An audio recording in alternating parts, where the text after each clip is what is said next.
Catch me if I fall.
is here in the Sydney Football Stadium as the players prepare to exchange handshakes. And before that, there will be a tribute in the stadium as a picture of the late Trevor Francis comes up on the screens to our left and our right. The former England forward who passed away this week, aged 69. Had a brief spell playing in Australia during his long and illustrious career.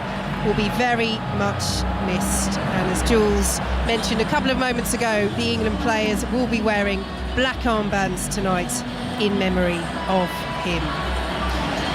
So the players going through their pre-match handshake and now breaking away into their pre-match huddles. Millie Bright will be wearing the Unite for Indigenous Peoples armbands this evening. They are wearing the FIFA armbands throughout the tournament, a different one for each match.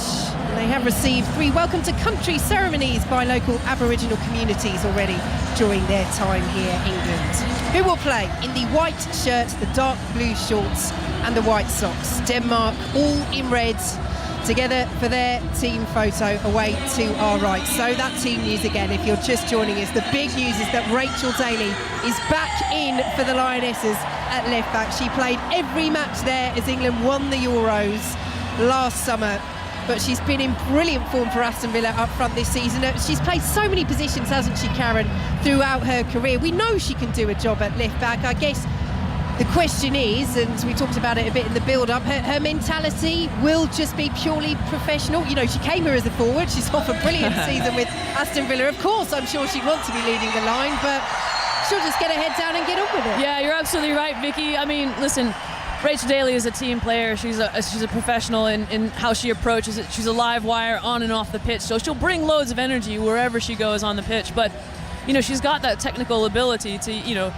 strike a first-time ball into the top corner or go in for, you know, a fantastic sliding challenge, you know, to prevent a goal. So ultimately, I think Serena Wiegman knew that she could bring Rachel Daly in as a fullback or as a striker, and that she would do an exquisite job. She's got the fitness, she's got the capacity to get up and down the flanks. You never know, we might see them go to a back 3, she might move inside, look to continue to create those overloads and support the attack, but ultimately, I feel really good about tonight. So she is in for Jess Carter. Alex Greenwood moving across to centre-half. And the other change sees Chelsea's Lauren James coming in for Manchester City's Lauren Hemp. And again, is that something that you agree with in terms of the change that Serena Wiegman's made? I know the option is there to play Lauren James in the 10 and have Hemp and Kelly and James on the pitch at the same time, as we saw in the second half against Portugal, but you're not going with that right now, Serena Wiegman. No, my initial thoughts was, you know, if I was going to see Lauren James, it'd be great to see her in those central positions, but I wouldn't be surprised if she drifts in from this left-hand side anyway. That is kind of one of her natural tendencies, and to have a striker drift in from the left and shoot, you know, with a right foot opens up the goal and makes it really, really difficult for the goalkeeper to take those angles. So I think wherever she is, she's going to provide a massive impact, but will it be different if she starts? You know, we'll see. So both sets of players taking the knee ahead of kick-off here. It will be Denmark to get us underway under the dark skies in Sydney, kicking from right to left. A reminder that if England win here against Denmark, and if Haiti don't lose to China in Group D's other game later, then England will be through to the last 16 of the Women's World Cup with a game to spare. We'll take you through the full lineups in a moment, but Lucy Bronze under early pressure down England's right-hand side by Madsen, the only Danish change for this match, replacing the Everton midfielder Nicolina Sorensen. And England managed to clear over the halfway line, and Alessia Russo won't keep it in, and it will be a Danish throw midway inside their own half. So England with Earps in goal, the back 4 of Bronze, Bright, Greenwood and Daly. Ahead of them it's Stanway, Walsh and Toon, with Kelly and James supporting Alessia Russo up front. Denmark with the throw over the halfway line they go, playing in all red, as England pick it up once more with Lucy Bronze in the orange boots, easing away from Madsen, not once but twice, closed down by Pernilla Harder, the former Chelsea player. All these Lionesses know her so well from those 3 years in the WSL. But she ended this summer moving to Bayern Munich, and Alex Greenwood has it at centre-half, sprays the ball out to the right-hand side for England, and Lucy Bronze over the halfway line to Chloe Kelly, cuts in field, moving away from Katrina Weyer. Infield she goes to Ella Toon, feeds Stanway on the edge of the area, cleared away by Denmark. Toon will send it forward. Here is James in the number 10 position just outside the D, plays it out to the left hand side, and Rachel Daly, now Toon. Bright start this from England. Out to the left they go once more, and here is Lauren James trying to trick her way into the penalty area. Lovely turn on the edge of the box, plays the ball across, flashes all the way across goal. Lucy Bronze reaches it, but not before it's gone out of play. Denmark goal kick, but already Karen Barsley, we're seeing real attacking intent for England early doors. You're right, Vicky, it's an absolutely great start, really bright from the Lionesses. You can see Rachel Daly taking more advanced positions, really joining into the midfield, pushing on Lauren James to either go outside initially and then to cut back on the right, just around the edge of the area in those central channels in that half space. And then look how well she does to create that space to essentially just lift a lovely little cross into the area. Unfortunately goes out of play. So Denmark in possession, just inside their own half. They have Lena Christensen in goal, the back four of Rega Saveka, free agent after leaving Everton this summer. Stina Badasea, Simona Boyer, former Arsenal player, and Katrina Vaya, also formerly of Arsenal, currently with Everton. Ahead of them it's Josefina Hasbo, Karen Holmgaard of Everton, and Katrina Kuhl of Arsenal, with Yanni Thompson, Rega Maria Madsen and Pernilla Harder up front, as England are in possession midway through their own half. 3 minutes played, it's goalless. Yeah, and some really nice movement, just down this near side here, looking for Lucy Bronze to get an advance. You see Keira Walsh coming across to connect and link up, and she's there as an option, but Denmark are making it really difficult. You can see the purpose of their press is essentially try to isolate her and keep her from getting on the ball. So Denmark with the throw. Katrina Vaya loses out though to Chloe Kelly, who lifts the ball forward, cleared away at the back by Simona Boyer, and it will be a throw to England. Denmark, incidentally, who also, like England, have the chance to qualify for the last 16 with a game to spare. If they win and China avoid defeat against Haiti later, then Denmark are through to the knockout stages, as Lucy Bronze picks it up outside the penalty area. The red shirts of Denmark force back the white shirts of England. And Millie Bright will pick it up once more. Fitz again to start after playing 90 minutes in the opener against Haiti, her first competitive action since March after recovering from that knee injury. Here is Lauren James on the halfway line, steers it back to Alex Greenwood, and now in field to Keira Walsh. Sprays the ball over the top, looking for the run of Chloe Kelly. There's Vaya there with her. Kelly trying to get the better of Vaya, who stands up very well, the Danish fullback, and should be able to clear up towards halfway. Millie Bright is there, powerful header away. England lose out though, and Denmark will pick it up on the halfway line. First touch for Pernilla Harder, their captain and record goal scorer, but Lucy Bronze gets the foot in, steers the ball out of play for a Denmark throw. That's really well done from Denmark's Vaya, their left-sided fullback, in terms of getting the ball across, getting her body across Chloe Kelly, really trying to slow down the play. You know that in this wide channel, Chloe Kelly loves a 1v1. She loves trying to take a defender on and deliver those crosses. So here is Vaya, long throw, headed away by Millie Bright and helped on by Lucy Bronze once more. Cleared forward by Denmark over the head of Bronze, and Bright will bring the ball down, closed down by Arsenal's Katrina Kuhl. And under pressure, Bright clears out of play for a throw to Denmark, midway inside the England half, goalless. Denmark are really alert to those back passes. You can see when Millie Bright was facing her own goal, Mary Earps was asking for it, but you can see that Pernilla Harder and Madsen, the Danish number 17, was starting to creep towards and trying to anticipate that pass back to goal. So Vaya with the throw to the edge of the area, played across first time by Madsen, but only straight to the orange booted feet of Lauren James, who turns in a circle on the halfway line and will play it back to Alex Greenwood. We spoke a lot in the build-up, Karen, about what Rachel Daly will bring at left back. What does moving Alex Greenwood to centre half do for this England side? Yeah, I mean, Alex Greenwood's passing range is exquisite. England pick the ball up on the edge of the penalty area. Stanway trying to squeeze it through to Toon in the centre. Denmark get the foot in, but Daly has it. Plays it forward to Lauren James. Let's fly from the edge of the area. Oh, what a goal! What a goal from Lauren James! That is absolutely outstanding! A rocket to put England ahead against Denmark, and Serena Wiegmann's changes have paid off. Denmark trail early on against the Lionesses, and it is just beautiful from James. Oh my goodness, it's a fantastic strike from Lauren James. She picks up the ball off Rachel Daly into a lovely half space, penetrates to the edge of the area, and opens up the goal with that right foot and curls it right into the corner, beyond the outstretched arms of the Danish goalkeeper Christensen. What a fantastic strike. I mean, that is her bread and butter, Vicky. It's a wonderful strike from James, and Christensen on the stretch can't get her fingertips to it. Her first major tournament for England, her first start after coming on as a substitute last match against Haiti. And Karen, in the build-up to this on 5 Live, we spoke about what players could bring a bit of sparkle, a bit of stardust to this tournament. Lauren James, she was mentioned, and that is exactly why. Denmark's ball into the area. Mary Earps just claims on her goal line. It's a cross that's one of those that can sometimes catch a goalkeeper out, but not often a goalkeeper like Mary Earps. Although we have seen it on occasion domestically for Manchester United this season. I remember the game against Brighton at Lee Sports Village. However, she watched that one perfectly. Yeah, that was a Beth Mead special, wasn't it? She loved it. Was it a shot? Cross? The crotch, yes. I think that's Beth Mead's trademark. Yeah, but what a fantastic start for England here.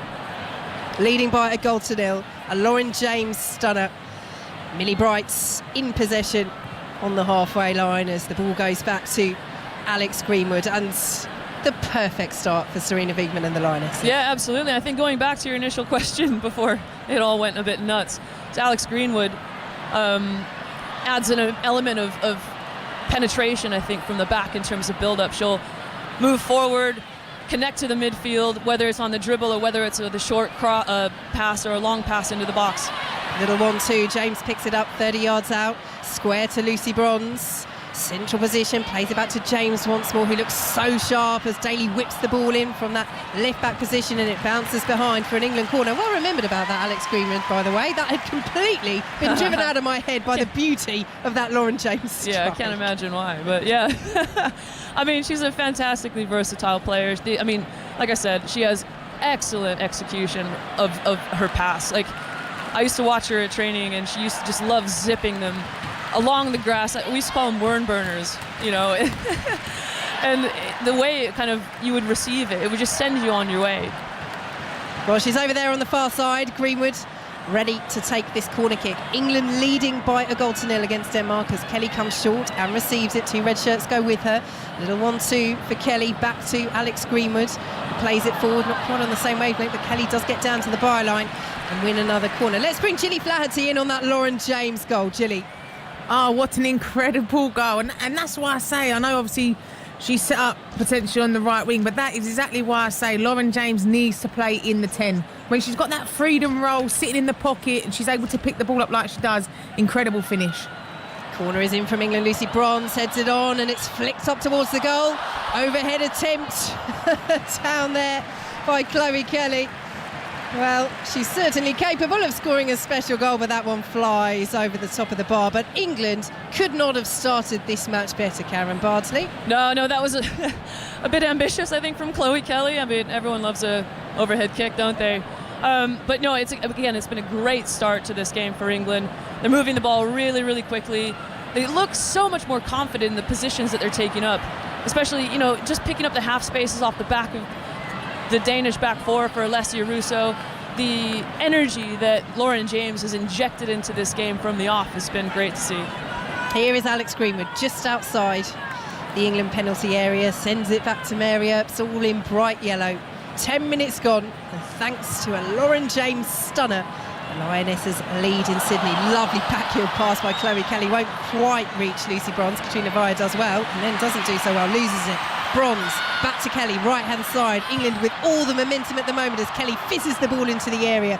Cleared away up towards halfway by Balisea, and will be picked up by Denmark over on this left-hand side. Denmark, who were runners-up at the Euros in 2017, losing to Serena Wiegmann's Netherlands. They're ranked 13th in the world to England's 4th.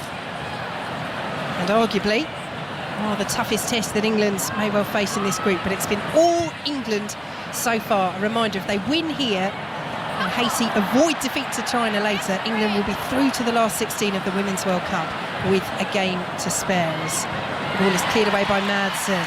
Greenwood takes charge, wins it on the halfway line. They just look so up for it, don't they, Karen? Absolutely, and that right there is the difference, where Alex Greenwood has stepped into the midfield, up the back of a Danish attacker trying to receive the ball with her back to goal, and she's prevented the play turning and going forward. She's forced it back and forced Denmark. Alatoon might latch onto this inside the penalty area. Good ball by Rachel Daly. Balasea, the Danish centre-half, is there with her. Pull back to the edge of the area, and Lauren James will pick it up on the left-hand side. Cuts in field, whips the ball in. Russo's in there. Cleared away by Simona Boyer. Will come back out to Lauren James once more. Denmark can't get out of their penalty area at the moment, as Rachel Daly plays it forward once more to England's goal scorer, Lauren James. Forward now to Alatoon, left-hand side of the penalty area. Back to James once more. They're running the show. She's running the show, Lauren James, as Rachel Daly picks it up and plays it in field to Lucy Bronze, who's drifted into a central midfield position from that right back berth. Out to Lauren James once more. England stretching the play as James down to the byline, dinks the ball across, gets blocks on the way through, and it will be another England corner. They're utterly dominant at the moment. It's good defending though by Rega Saveka. It's really, really fluid from England. You can see Ella Toon drifting out to go and support Lauren James when she's on that far side, trying to create 2v1s where she can, but then centrally in the area, Alessia Russo is trying to occupy the centre backs to create more space for her teammates back stick as well. Both hands in the air from Alex Greenwood. Swings it in left-footed to the edge of the 6-yard box. The header is back across goal from Millie Bright. Denmark gets a head on it as well and send it out of the penalty area, and Keira Walsh will pick it up just inside the centre circle. Reminder, you can watch this game live on BBC One. You can join Robin Cowan and Rachel Brown-Finnis for commentary there. Or if you'd like to, you can stay with us with our commentary. Press the red button.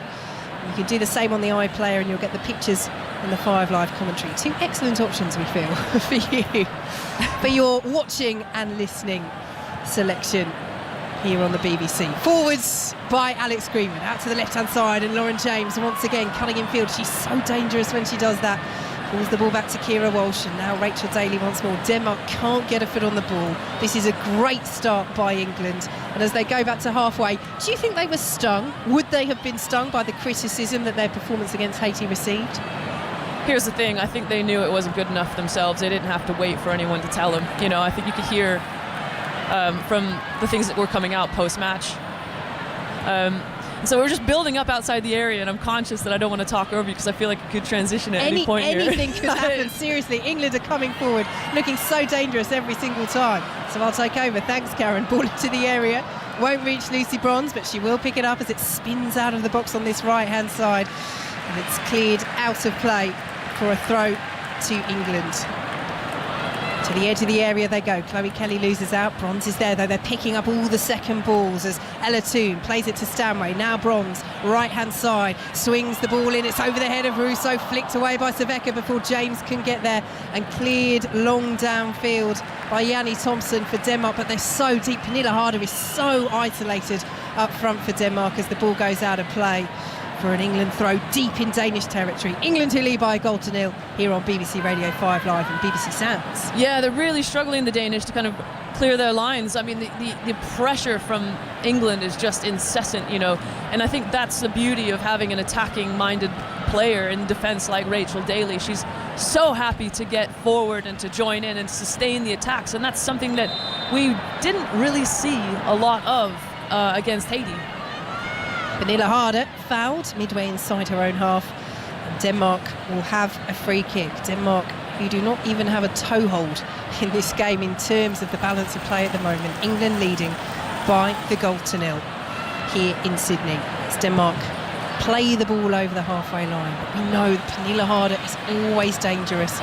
We know that Denmark, yes, they didn't get out of the group at the Euros last summer, which England won, lifting their first major trophy, of course, on that glorious night at Wembley. They were in a very tough group, Denmark. They had Germany, finished runners-up to England, Spain, who England's just got past in extra time in the quarterfinals. It's Lucy Bronze, one of those Euro heroines, picks it up on this right-hand side. She's challenged by Rega Maria Madsen. Ball goes out of play for an England throw. It's interesting, I think, what I'm seeing down this near side with Lucy Bronze. I think she got caught in possession a lot against Haiti. And I think at times you see her hanging on to the ball a little bit. You know, does she have her mind made up before she receives it? But the thing about Lucy is, like, she's got the athleticism to go and penetrate on some mazy runs and create something out of nothing. But there have been a few times in the previous games where I've seen her caught out in possession. But, you know, the addition to Alex Greenwood coming centrally provides a lot more defensive stability for England, and it's nice to see it allows the fullbacks to join in more freely. World Cup bronze medal winner Karen Bardsley here with us on 5 live from Sydney, where the Lionesses lead Denmark by a 1-0 in this second Women's World Cup match. Victory here, and Haiti avoiding defeat against China later, which we will have updates from on 5 Live. Would see England through to the last 16 of the Women's World Cup with a game to spare. Here is Millie Bright in possession, plays it to Alex Greenwood, and it's interesting, in possession it's almost turning into a 3 at the back, isn't it? Rachel Daly is getting so far forward, and then you've got Chloe Kelly on this right hand side. There's a bit of fluidity here about the Lionesses formation. There really is. It's so versatile, this 4-3-3 as well. Can turn into, you know, add additional in through the midfield, and you've got overloads all over the pitch. You know, defensive stability as well. So yeah, it's so fluid from this Lioness side.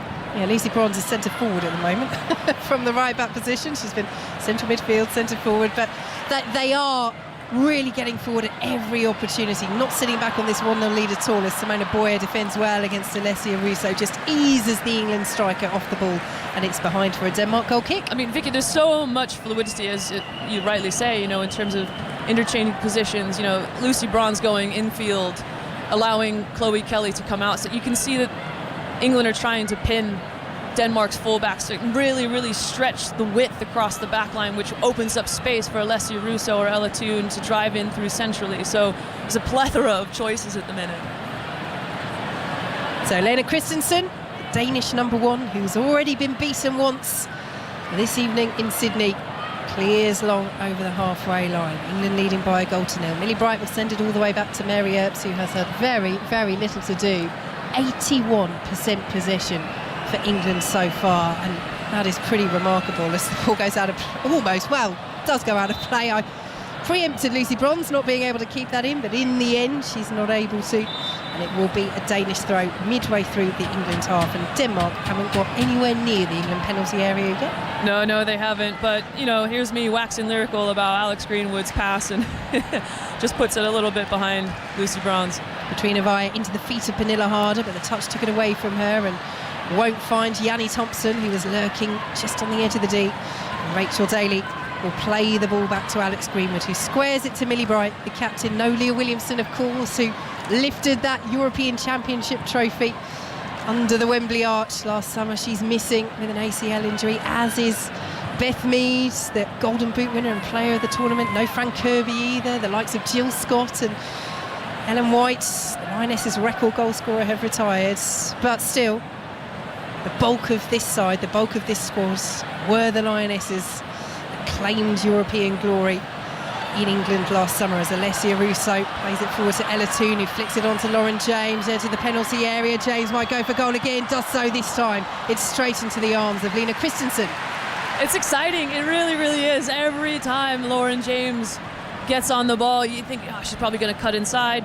It's well flicked on here by Ella Toon, out to Lauren James, picks it up to the inside edge of the area, dribbles inside, and again cuts centrally to try and open up the goal.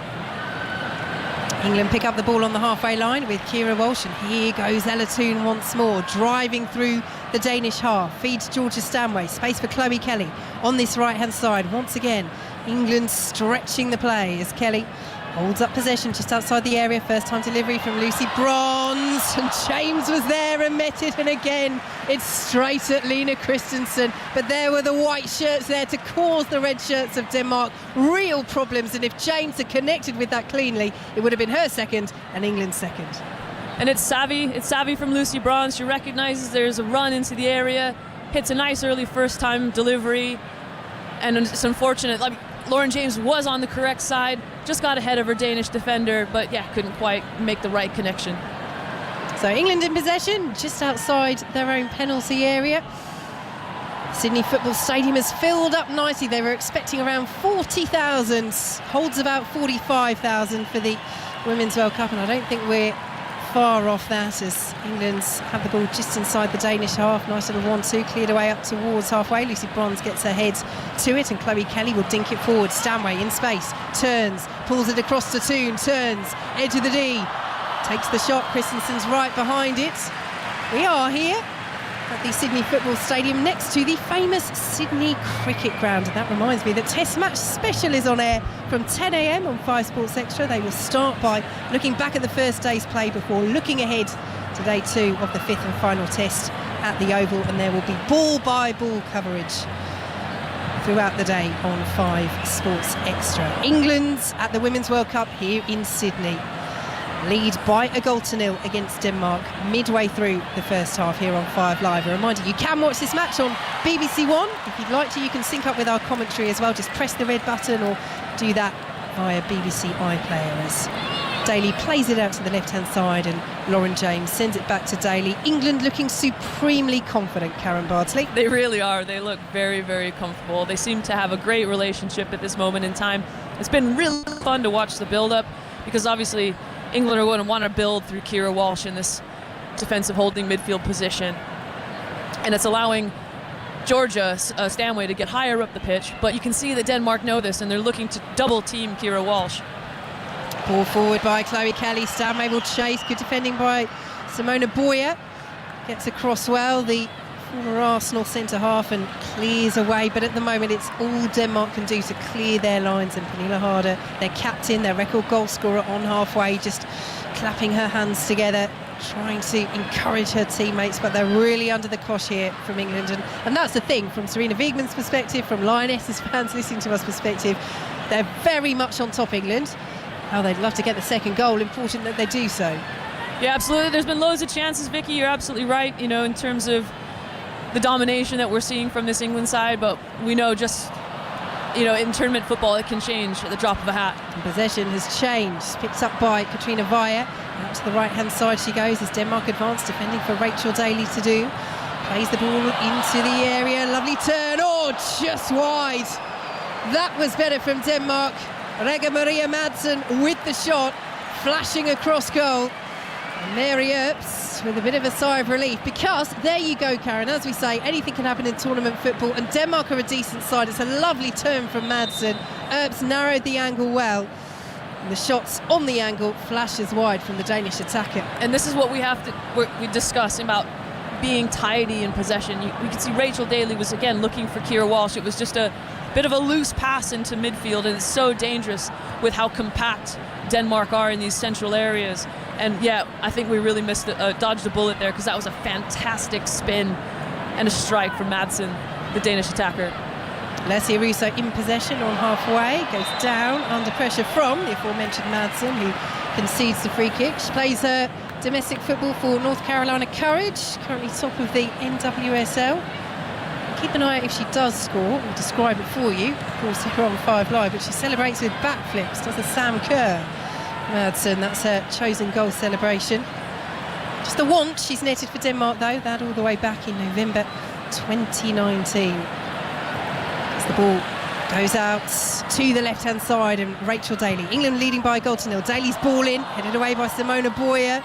Denmark get another contact on the edge of the penalty area. But it's a nervy clearance that goes out of play eventually from Denmark for a throw to England deep in Danish territory. England 1, Denmark 0 at the Women's World Cup here on 5 Live. And again, that ball into the area from Rachel Daly is exactly why she's such a pivotal component in this squad. You know, yeah, okay, she can, you know, hit an absolute worldie from the edge of the area, but the balls that she delivers into the box are stunning. England have given the ball away, and Alex Greenwood can't get there. And they could be in here with Yanni Thompson. Denmark held up on the edge of the area, still going, drives over the bar, but the danger is growing from the Danes. Mary Earps happy to watch that one over, but that's Denmark's best 2 chances of this match, and they've come in the last couple of minutes.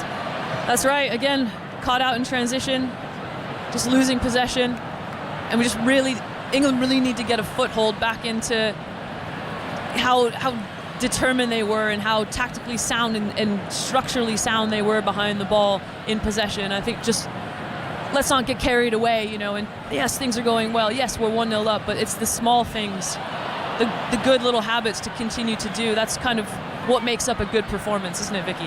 Absolutely. England in possession, play the ball all the way back to Mary Earps. I feel like I should apologise, Karen, because I feel that as soon as I said they're on top, they need to get the second goal.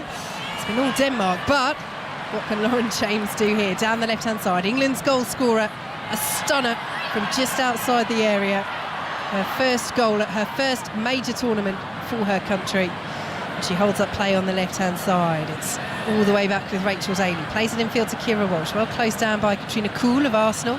England spin the ball out once more to Lauren James. Leading by a 0-0 here on BBC Radio 5 Live. And James does well to retain possession. Georgia Stanway will send it back to Greenwood on the halfway line. Forward once more to Stanway, who sprays the pass out to the left-hand side in Daly. Forward again. Toon is the option. Lauren James will pick it up, edge of the area, swings the ball across the box, comes to Lucy Bronze, right-hand side of the penalty area. Good interception though by Denmark, who steal it on the edge of the D, and Pernille Harder's on the shoulder. Can they find her? Yes, they can. Good play by the Everton midfielder Karen Holmgaard, who's continued her run into the box as Harder advances into the area as well, drives the shot in. Mary Earps is right behind it. England lead by a 0-0.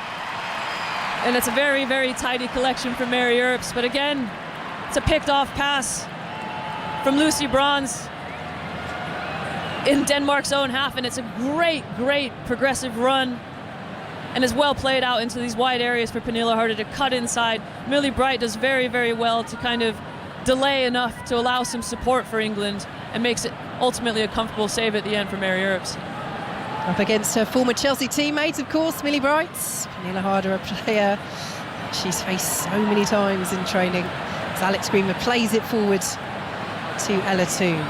Interchanges passes.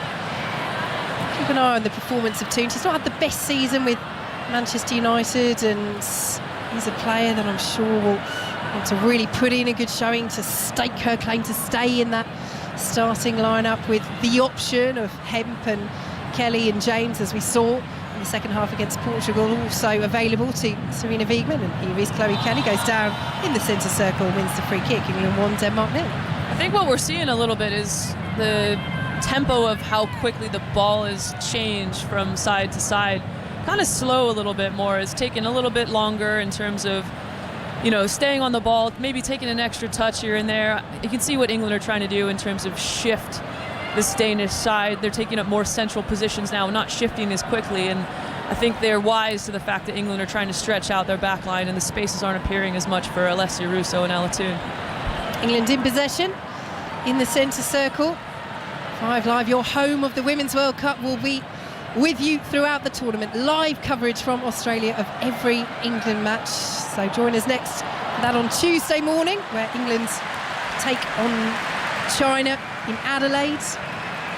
Grab yourself a cuppa, grab yourself your favourite breakfast, and sit back and relax as the Lionesses look to progress through the tournament here in Australia. And New Zealand as well, they're co-hosting, but the Lionesses will play all of their matches in Australia. They've won a corner, they lead by a 0-0, and Chloe Kelly, the heroine at Wembley, of course, scoring that extra time winner against Germany in the European Championship final last summer, is over this.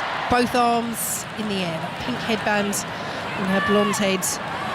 She seeks the options in the penalty area, swings it in high, again it's long. Lucy Bronze with the header, bounces on the roof of the net, but they're always looking for Bronze, aren't they? Whether it's from the left with Greenwood or the right with Kelly, Lucy Bronze is peeling off the back line at the back post, back across goal. That time she went for goal, just over the bar.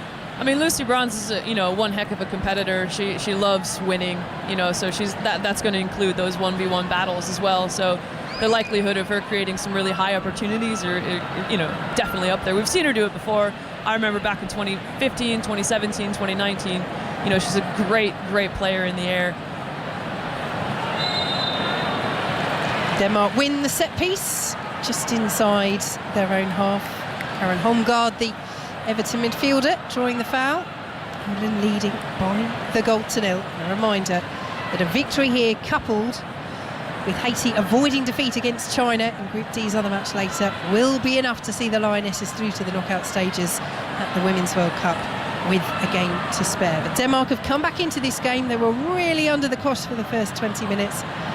Lauren James with the only goal so far. Denmark looking to do something from this set piece. Kay is lined up about 25 yards out of the area, and the delivery goes all the way through, watched behind by Alex Greenwood. Mary Earps will have a goal kick to take for England. That's well left by the England back line and the England goalkeeper. It's a lovely, lovely high starting position from England. I felt very confident that nothing was going to come from that, just from the initial approach to how they were going to defend. It was deep for the Danish, and it didn't look like it was going to be particularly threatening unless it was some kind of mistake or a second phase kind of opportunity. England in possession on the halfway line. James back to Rachel Daly. I suppose it's about seeing the combinations as well. Now we have Daly at left back. Now that Lauren James is starting over on that left-hand side, those are the two changes for England from their win over Haiti. What sort of connections can they develop? And same with Chloe Kelly and Lucy Bronze down this right-hand side that we saw in the first game as James slides the ball into the area, won't be reached by Ella Toon, cleared away by Denmark, out for an England throw. England who lead by a goal to nil. And you're absolutely right, Vicky. You mentioned, the relationships that they're starting to build. You can see, again, Rachel Daly getting in advanced positions. When Ella Toon, vacates the space centrally and goes out wide, Lauren James comes centrally, and there's so many options on the ball. Hasbo loses out midway through the Danish half, and Lauren James, England's goal scorer, has it once more. All the way back to the halfway line they go, England. Alex Greenwood quickly closed down by Harder, but lovely turn from Keira Walsh under pressure from Katrina Kuhl of Arsenal. But Walsh dealt with that so well. Now here is Millie Bright, England's captain for this tournament. Sprays the ball out to the left-hand side, and her Chelsea teammate Lauren James, beautiful control.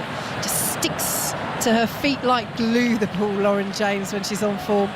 Pulls it back to Rachel Daly, who plays the ball into the area. Bronze is up there once again, tangling with Via. Ball goes behind for a Danish goal kick, but notable, Lucy Bronze is getting so far forward at every opportunity. Absolutely, and getting great service from that opposite flank from Rachel Daly, and that's the joy of having someone that's able to kind of spray in balls like that. The versatility of range of pass and delivery from Rachel Daly is fantastic. When you're Denmark, you don't really know in terms of what sort of balls you're going to be facing, so is your positioning going to change? It kind of puts you on edge, so you're not really sure where your starting position should be. Poor goal kick from Lina Christensen, straight out of play for a throw to England just inside the Danish half. Another bumper weekend of sport coming up for you on 5 Live. As ever, we've got the Belgian Grand Prix, the Netball World Cup, the World Swimming Championships, racing from Ascot as well, and of course coverage of the Ashes as it continues, both on 5 Live and ball-by-ball coverage on 5 Sports Extra. Denmark intercept the ball just outside their own penalty area. Here is Katrina Via, driving run over the halfway line, looking to get back on level terms before the break. Sliding interception by Keira Walsh, who has gone down with a problem here. Katrina Kuhl of Arsenal is continuing to play. Denmark aren't happy here because our referee, Tess Olofsson of Sweden, has stopped play, but Keira Walsh has clearly got an issue here, and she's making that sign saying this is it, I'm going to have to come off here. What a frustration. Oh please, she's holding her knee, and it looks as though she feels, in her opinion, she won't be able to continue, and she looks very distressed here, Keira Walsh, and what a blow this would be. She's clearly in pain, the medical staff are on. Let us hope that this is not another serious injury, but you know your own body. She feels she can't continue. Let's see what the medical staff say. I mean, listen, Vicky, in years past, when you sustain something kind of awkward and you've not experienced it before, I think sometimes it can really frighten you into thinking that you're injured. I have to be honest, though, in the run of play, those innocuous injuries tend to be kind of bad. So she grabs her knee straight away, but hopefully she'll be okay. But I mean, let's think about the impact, the wider impact that we've seen from Lauren James. She's come on, made a huge change in terms of where she's picking up the ball in space. Her movement is really fantastic in terms of losing the defender, and then she turns and goes forward and looks to distribute. So I'm so happy to see that she's been able to get that start, but the instant impact she's made as well. And it's her goal that's the difference here in Sydney. But continued concern over Keira Walsh. The stretcher is on. Let's bring in Gilly Flaherty, who's watching this back in the UK. Gilly. I think it's gutting. I mean, I'm looking now at the pictures of Keira Walsh. She's visibly upset. You dread to think, is it the three-letter word that we don't like saying? But I think if you're looking at it, when you watch the replay back, she's obviously sliding. It seems like the front of her studs get caught in the ground, and straight away, obviously, she knows that it's something that she's not experienced before, or it's obviously a severe pain. So obviously, you see on the stretcher and that it's gutting, and you're just praying and keeping everything crossed that it's not what we think it might be. She's on the stretcher, as Gilly says, Keira Walsh. She's going to be carried from the field of play. No Leah Williamson here at the World Cup because of an ACL. No Beth Mead here at the World Cup because of an ACL, and that's just for England. There are so many, and Miedema for the Netherlands, there are so many missing. We don't know what it is. We don't have that confirmation, and as Gilly says, we just hope that it is not another ACL for one of the Lionesses. Keira Walsh is being stretchered from the pitch here in Sydney. She has her shirt over her face, her hands now on her head. And Serena Wiegmann, her manager, comes out to the stretcher and has a word with her player, as does Laura Coombs, who will be the player to replace Keira Walsh. And we'll talk more in a moment about what this means for her, because this is a hugely special moment for Laura Coombs. But Karen, just some reflections there on that injury to Keira Walsh and how devastating that is for the player and for England as a whole, for a team, because she is so crucial to what England do. I think literally, Vicky, as soon as I was just about to say what a game she's having in terms of being able to create space for herself to get on the ball. She's dropping a shoulder and being able to shift the two players that Denmark have on her. You know, like, that's not easy to do, and she's phenomenal at doing that. And when she went to Barcelona, I think that added a new level to her game as well. So, listen, these are going to be big shoes to fill, but England have experienced some games without her, and we saw Katie Zellem in the past drop into that holding midfield role. Obviously, we see Laura Coombs in there now, who is a very stick to like simple principles type of player. She'll get the ball and distribute. But there's a versatility now between Georgia Stanway and Laura Coombs. They can switch positions. They'll be fluid. You know, we can even see Alex Greenwood step in alongside into the midfield to add that element of stability. So we'll be fine. England with a throw over on the far side. 7 minutes plus added time to play. They lead by 1-0. And our very best wishes go with Keira Walsh. We, of course, will bring you any updates as soon as we have them here on 5 Live. Millie Bright in possession, plays it out to the right-hand side. Lucy Bronze won't keep it in. So Laura Coombs, 32 years of age, at her first major tournament, makes her major tournament debut for England. She made her first Lionesses appearance in 7.5 years back in February against South Korea. She's had a great season with Manchester City. She's earned that national recall. She's here at her first major competition with her country, and now she comes on to play what will be a huge role in the rest of this game, and we'll see about the rest of the tournament as well, depending on the news that we get on Keira Walsh. But England leading by 1-0 against Denmark, and it's one of these, Karen, as players with 6 minutes or so to go until half-time, mentally you've got to stay focused, because nobody wants to see a teammate stretch it off like that. No, exactly. I think, frankly, everyone in the stadium knows kind of the potential impact that seeing Keira Walsh getting stretchered off could have on England's performance. But I think, listen, this team is so close. Like, as unfortunate as it is, they'll want to make sure that they get something out of this game for Keira and for the players back home and everyone that England are representing tonight. So yeah, it's really off-putting. It's really difficult to kind of refocus, but fortunately, hopefully the girls will just keep it simple, get to halftime and be able to regroup in a sense. They lead by 1-0. Alex Greenwood has run a throw deep in England territory. Interesting here that Georgia Stanway has slotted into where Keira Walsh is playing in defensive midfield. Coombs and Tuna playing a little bit further up. There's Rachel Daly dispossessed on England's left-hand side, and the ball into the area. The early shot from Pernilla Harder. She dragged it right across the 6-yard box, and it spins out to where Lucy Bronze will clear. That is a let-off for England, and a player of Harder's ability. She just snatched it, didn't she, Denmark's record goal scorer? Yeah, I'm really, really surprised, to be honest, Vicky, that she didn't capitalize on that, because you could see there was a gaping hole in that central midfield space that Laura Coombs had just vacated.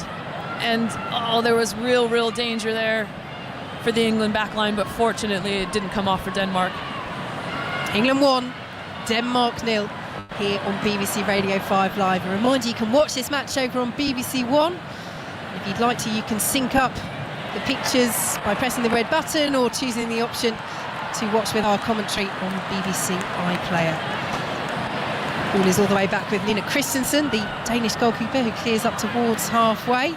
We'll have reaction all throughout the Women's World Cup every day for you on the Football Daily, which you can download from BBC Sounds, as Leila Harder goes down, high boot to the face, and Denmark win the free kick just inside their own half. No. I don't. I hate to say it, but yeah, Georgia Stanway comes in, tries to clear the ball, and just absolutely whacks the ball off Neil Harder's face. I'm really sorry, but that was pretty funny. Yes, it's almost one of those Michi Batshuayi ones where he fires it off the post and it hits his own face. But that time it was Georgia Stanway doesn't catch Harder with the boot. It is the ball that hits her in the face. And so we play on with Harder back up to her feet and with a wry smile on her face as well. England in possession. Here is Laura Coombs. Nice turn just inside the Danish half. Gets it back from Alessia Russo, who's been relatively quiet so far.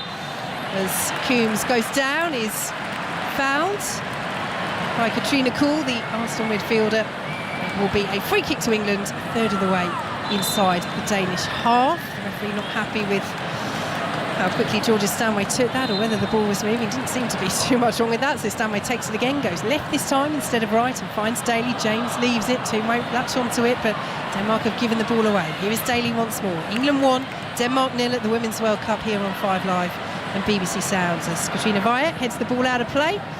Lucy Bronze will take this throw for England midway through the Danish half. Back to Millie Bright on the halfway line, as Alex Greenwood has an option and uses her. So yes, Football Daily available on BBC Sounds, and while you're there, check out Jill Scott's Coffee Club as well. Latest episodes, what a guest to have. The England manager, Serena Wiegman, sitting down with Jill. Download the BBC Sounds app, search for the Football Daily or Jill Scott's Coffee Club, or both.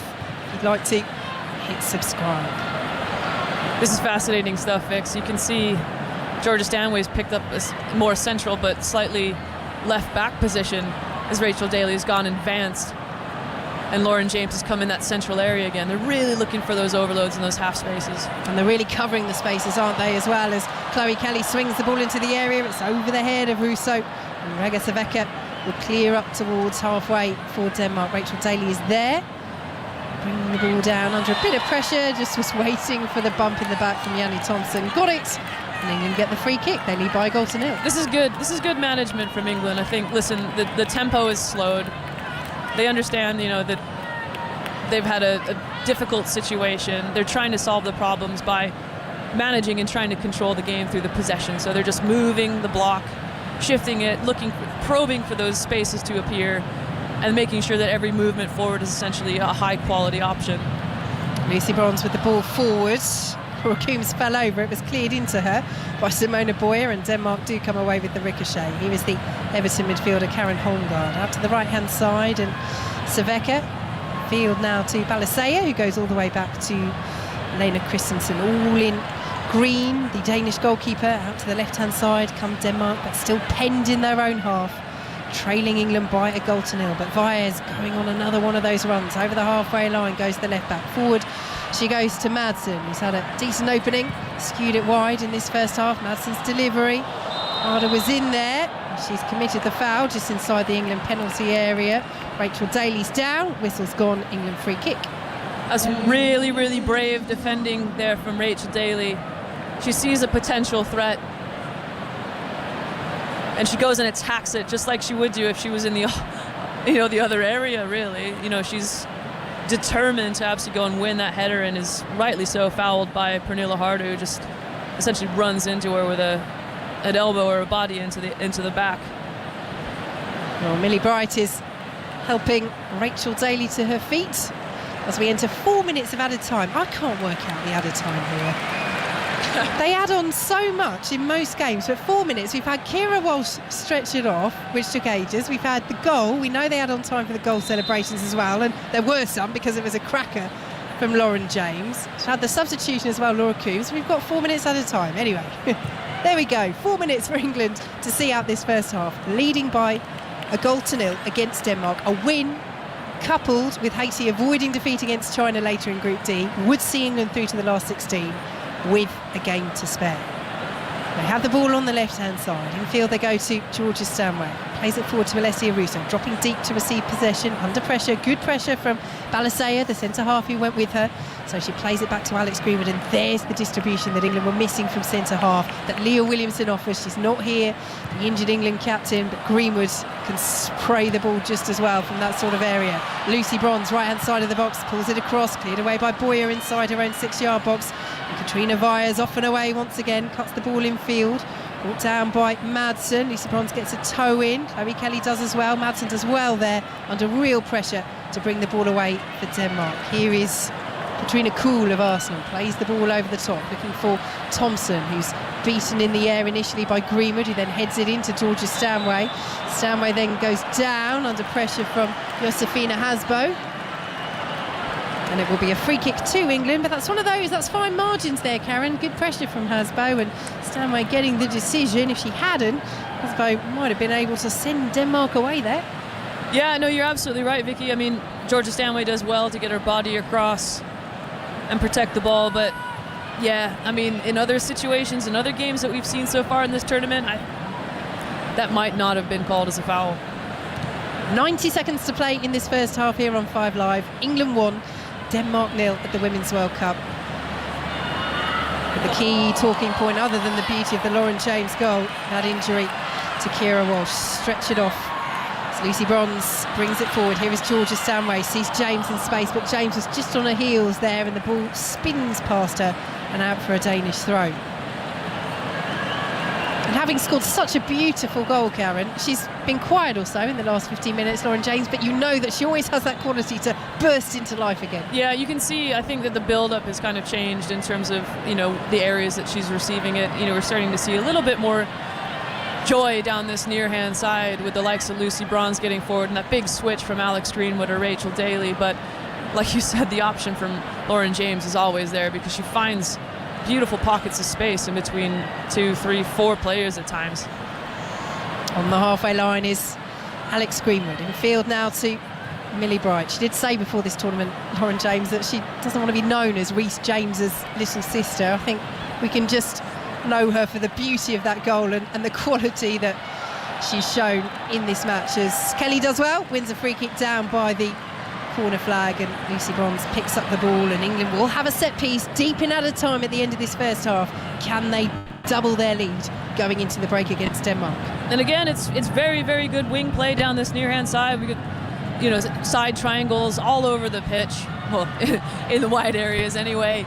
But yeah, a bit, would you say, sloppy defending, a bit, you know, too aggressive, and then a bit of a push in the back, and Chloe Kelly knows how to ride those anyway, so a great opportunity on goal here. And it is Kelly from this free kick, wide on the right-hand side, swings it in again. They look for Bronze at the corner of the 6-yard box on the far side, but that time Denmark were wise to it. 3 red shirts went up with Lucy Bronze. She couldn't win the header, and it's out of play for a Denmark throw deep in their own territory. Played the minimum 4 minutes added on. We're into 5 now. Maybe the referee agrees that maybe we should have had a bit more added time. England leading by a goal to nil as James blocks that, and it spins nicely to Russo, who brings it down nicely down by the corner flag. James is there as an option. Russo trying to work room to get the crossing. Good defending by Balasea. Concedes the throw, but stood up well there. And there is the half-time whistle. A half that largely has been very, very positive for England. Lauren James with the only goal. 6 minutes in. Beautiful curler from just outside the penalty area, past the despairing dive of Lena Christensen. Certainly a deserved lead for England, but as those players go in, Karen, I'm sure the thoughts will turn to Keira Walsh. Stretch it off with what looks like a knee injury, and as Gilly Flaherty back in the UK said, we just hope that it's not another ACL. Yeah, absolutely. I mean, the girls will be very concerned, but you know they have a job to do, and they're going to do it for Keira Walsh. So half-time here at the Sydney Football Stadium. England 1, Denmark 0. Vicky, thank you. Gilly Flaherty watching this game in London for us as well, part of our team here, albeit she is based in England and we are in Sydney. But Gilly, it was going so brilliantly well, and it still was going well, but that injury to Keira Walsh in the 38th minute towards the end of this first half is the major big talking point. Yeah, I think if you're talking about the game, obviously it's a great start from England. It was a brilliant start. They started brightly. You know, Denmark couldn't physically get out of their box. Obviously, Lauren James scores a cracker of a goal, and England look alive. And then obviously, then you're seeing then that Denmark started to come into the game, but come into the game through England's turnovers. They was a bit sloppy in possession, and that's when obviously Denmark looked dangerous.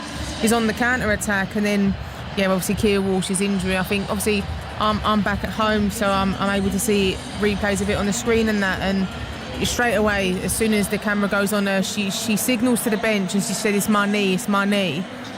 So I think she knows it's pretty serious just by her reaction. But like I said, you feel sick at the thought of thinking that it potentially could be another ACL. And Karen, we saw here in Sydney, albeit on television, you could see her reaction, but straight away she signalled, and as she was being stretchered off towards the tunnel, Serena Wiegmann went over to her. She had her eyes covered, but she was clearly emotional, Keira Walsh. Yeah, absolutely. And I think, listen, I've played with her for years at Manchester City, and I think there were times when, she picked something up, like an injury, and wasn't sure like how serious it was, and it was really scary, and obviously it's going to be a really emotional kind of time, but that to me looked different. I think when something doesn't feel right, and she's close friends with Leah, obviously, and they will have had that conversation, and she will have seen it numerous times. So listen, my thoughts go out to her and her family, and I really, really hope it's just not what we think it might be. If you want to get involved, you could even tell us what you're having for brunch as you're watching this match and listening to it here on 5 Live Sport. It's at 5 Live Sport, or you can text 85058. England leading Denmark by 1-0. We will talk about that Lauren James goal, but obviously the injury to Keira Walsh towards the end of this first half has kind of taken over things. Jack, though, has been in touch. England now missing their 3 most influential players from the Euros in Walsh, Williamson and Mead. It's a big ask, Jack says, to win the World Cup now. Another one, Keira Walsh is not only the best and most important player for the Lionesses, but she's also one of the best footballers in the world. Her impact is unrivaled. She is truly a midfield magician and is so key for England. This injury is brutal on so many levels. Just minutes after Lauren James's goal, what a goal. We're going to talk about this. What a goal was trending. It was trending in the UK.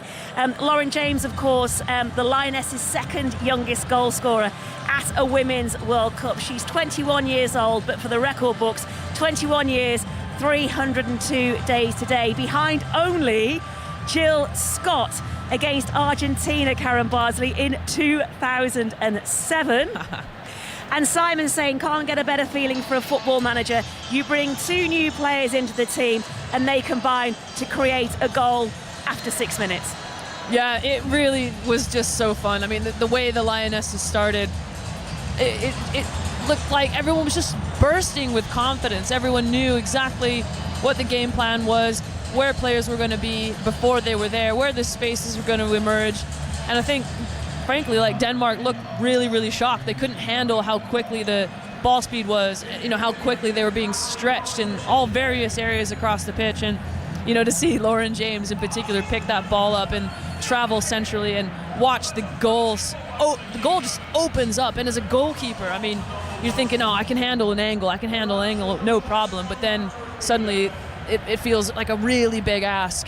And she loves shaping the ball, Lauren James, and it just bent beautifully past the outstretched hands of the Danish goalkeeper. Well, those Haiti vibes and those nerves, nowhere to be seen here in this first half, where England lead Denmark in Sydney by 1-0 over on Sports Extra 5. Sports Extra, we've got ball-by-ball commentary of the second day of the 5th test of the men's Ashes, and Ellie Oldroyd is at the Oval. Ellie. Hello, Juliet. Yes, 35 minutes to go until the start of play here. Australia resuming 61 for 1, 222 runs behind England's first innings score of 283.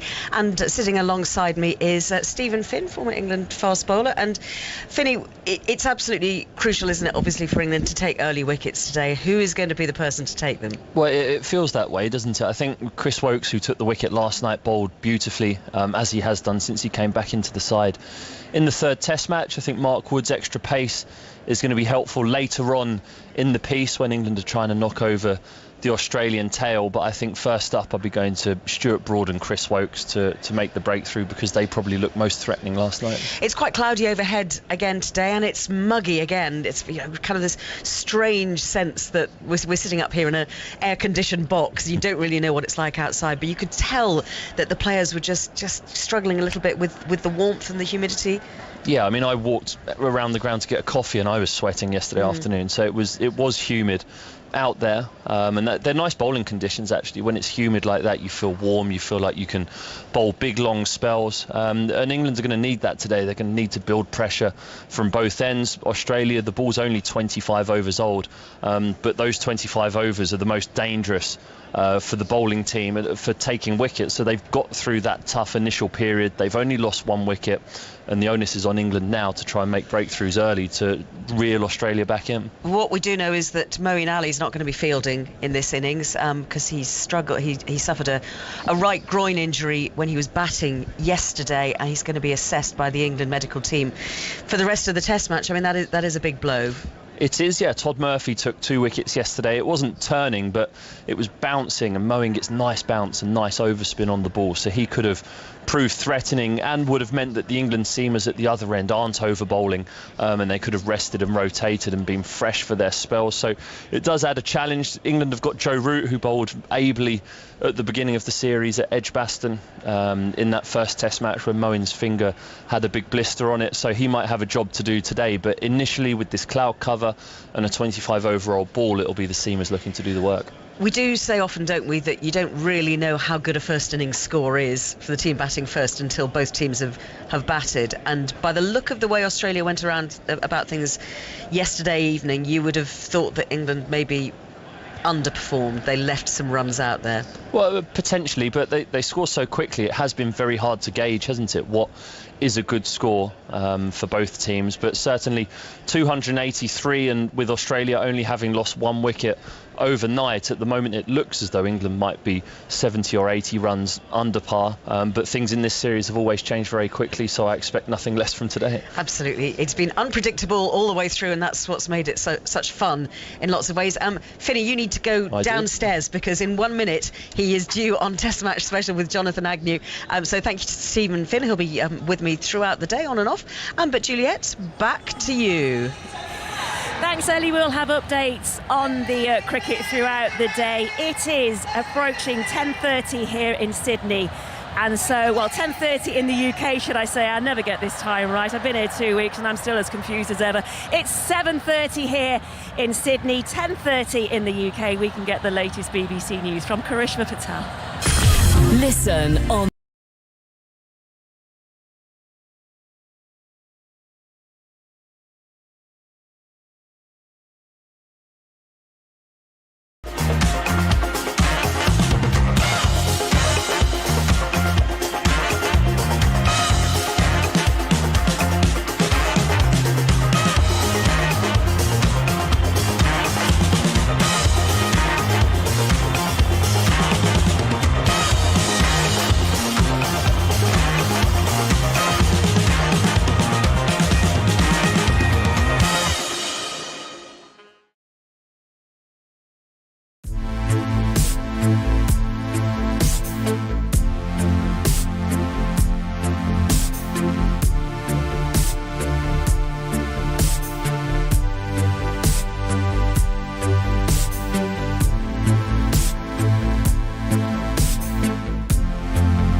bit late on in the first half.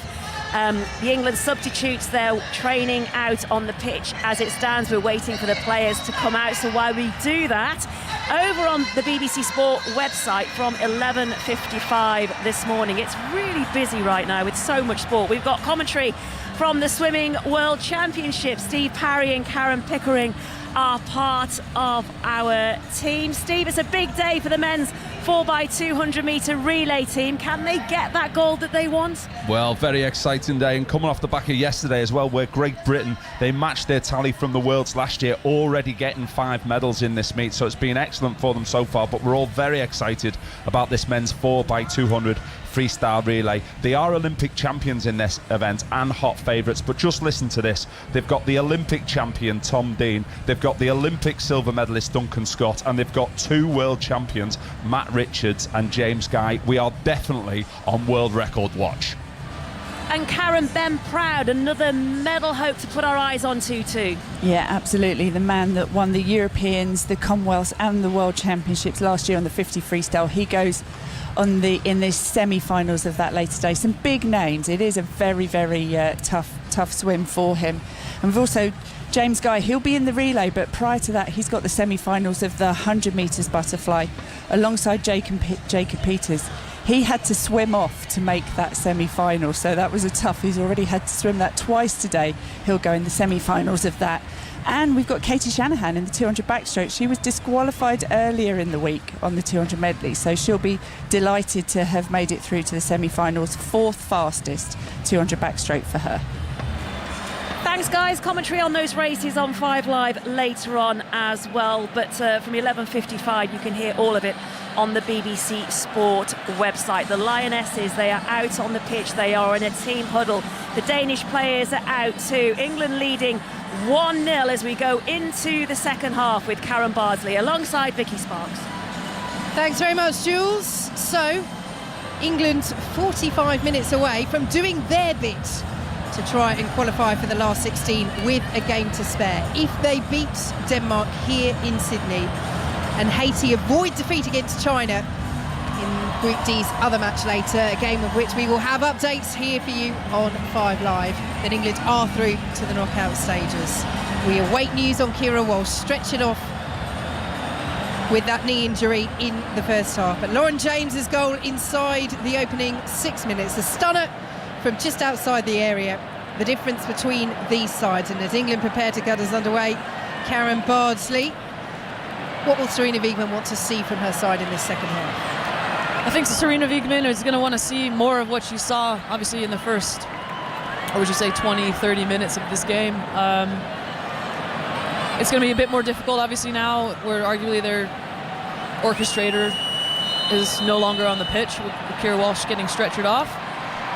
But listen, there's plenty of other opportunities to build up and get forward. I think we'll see a lot more wide play, but ultimately I think Serena Wiegmann's going to want to see more domination of this game through possession and control.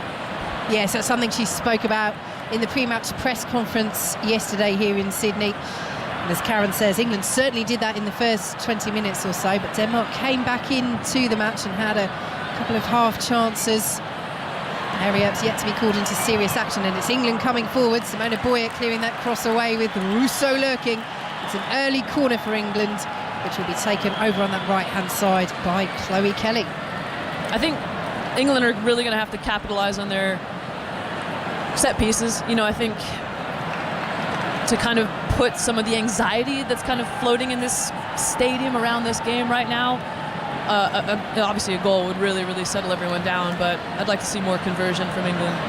So both arms in the air from Chloe Kelly, drives it into the edge of the 6-yard box. They didn't go for Lucy Bronn this time, and it creates a bit of havoc in the Danish defence. Eventually, Stina Balasea clears the ball out for another England corner, which will be taken from this left-hand side this time. I do see, like, just from watching the body language and, you know, the first few minutes here in this second half, like, England do feel confident. They do look like they know exactly what it is that they need to do. And they look really, really dangerous from these set pieces. England's 6th corner of the match. Alex Greenwood swings it in. Rousseau's in there, so is Bronze. Heads it down, and it's poked over the bar from 10 yards. Big opportunity as Bronze won the initial header. And the bodies were coming in but they can't keep it down and they can't convert. Denmark just about doing enough. It's a snapshot from Ella Thun, who is leaning backwards and sends it over the bar. Again, I'm sure there will be plenty more opportunities to come, but Denmark really taking their time and build up here. The England chants echoing around Sydney Football Stadium. Red and white all around us, although of course those are the colours of the Danish flag as well. But we can certainly see many England flags lined up along the bottom of the stand, away to our left and our right as well. Got a Germany flag there as well. Of course, people in Sydney coming to watch all sorts of Women's World Cup matches, not just their own teams, but if you're in town, why not get a ticket and come along, is certainly the attitude. And you do sense that Australia and New Zealand are very much embracing this tournament as a Mexican wave ripples around beneath us. In the lower tier, Stina Badasea plays the free kick forward for Denmark, headed away by Alex Greenwood on the edge of the England penalty area. England leading by a goal to nil here on 5 Live and BBC Sounds as Chloe Kelly picks it up. Very good work on the halfway line. She's got Russo to her right. Kelly still going, lays it off to Russo, lifts it to the left-hand side where Lauren James is, but it's a poor delivery from Russo and it's straight out of play, and the chance is gone for England, who still lead by the goal to nil. Oh, and Chloe Kelly's progressing the ball centrally, and it's a 3v2 in England's favour, and I think she just plays the ball out to the right-hand side, that far side, and it's just behind Alessia Russo. And I think, personally for me, with the game that Lauren James has had, the option was on the left. Yes, it eventually went out that way, but poor ball as Lucy Bronze swings the delivery into the area over the head of Ella Thun and bounces behind for a Denmark goal kick. Lucy Bronze, who is making her 15th Women's World Cup appearance, which is a joint third on the list of World Cup appearances for England, alongside yourself, Karen and Steph Houghton. Gosh. Well, I mean, when you said that initially, I was thinking, that doesn't sound like that many, but then I realized, actually, that doesn't come around every year, does it? Very true, indeed. But no, interesting again here with this this goal kick that we're seeing from Denmark. They're choosing to spread the pitch really, really wide, and they're obviously pinning the fullbacks for England in terms of creating some space in the midfield for their fullbacks to get on the ball, which they managed to do. And here they come down the left-hand side with Katrina Weyer, who does really like to get forward. Tries the crossfield pass, but Rachel Daly reads it from that left-back position. Daly starting at left-back today, one of 2 changes that Serena Wiegman's made. Daly, who played there all throughout the Euros last summer as England won their first major tournament. But it's the WSL's Golden Boot winner for Aston Villa this season, playing, of course, as a striker, not at left-back, as the ball is all the way through with Mary Earps. Do you think now we will see this back line for the rest of the tournament from Wiegman? Ooh, that's a good question, Vicky. Initial thoughts are Alex Greenwood will certainly be at that left side centre back position. I think we might see something different that you mentioned earlier that we hadn't seen from Serena Wiegman in terms of taking the opposition into account about whether or not Rachel Daly plays in this left back position. But yeah, I do think this is certainly working for England at the minute. And they lead by a goal to nil, 5 minutes gone in this second half on 5 Live. And BBC Sounds all miscontrolled by Millie Bright, and Madsen was almost in. What a brilliant sliding challenge by Alex Greenwood to deny Madsen a clear run at goal. And Mary Earps, that is potentially a goal-saving tackle, and good job she was at centre half there as the ball goes out of play for an England throw. They've shot down the other end deep in Danish territory. You're absolutely right, Vicky. I mean, that was a game-changing tackle for sure. Ella Thun picks it up, right-hand side, infield to Lucy Bronze, swings it in, headed away by Simona Boyer, comes back out to Georgia Stanway, who fizzes the ball out to the right-hand side, and Chloe Kelly, back to Thun. Kelly receives it once more, steps past Weyer like she isn't there, plays the ball in, poor delivery, cleared away by Josefina Hasbo for Denmark, but England pick it up once more, playing in the white shirts, the dark blue shorts, and the white socks, from right to left in this second half in Sydney. Denmark all in red. And Millie Bright, who might still be breathing a sigh of relief, has it on halfway. Yeah, I think she just took the pace out of that back pass, and maybe, I think she knew that Madsen was there, but I just don't think she realized that how soft the pass was. But what I keep looking at here is, like, we're obviously seeing Lucy Bronze on the far side with Chloe Kelly, trying to create 2v1 situations. Chloe Kelly loves getting around the fullback and delivering, but what I'm seeing centrally is that Alessia Russo is maybe too early to arrive in the area, as for Ella Thun, as for Lauren James. Millie Bright wins the header, almost falls to Yanni Thompson. England get the foot in. Hasbo and Saveka between them work it out to Thompson once more on the right hand side. Hard to see the centre, currently offside, getting back onside. Thompson's ball in.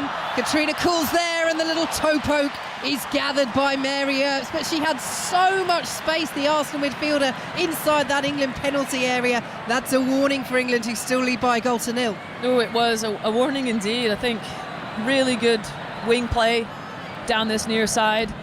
I think the recovery run from Laura Coombs was there. Alex Greenwood was there framing the goal as well to kind of give Mary Earps an angle to work with.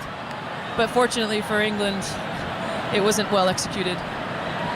So Denmark in possession just outside their own penalty area. England with Earps in goal, the back four of Bronze, Bright, Greenwood and Daly. Ahead of them it's Stanway, Toon and Coombs now, who's come on for Keira Walsh, who, if you're just joining us on 5 Live, was stretchered off with a knee injury in the first half. We await news on the severity of that.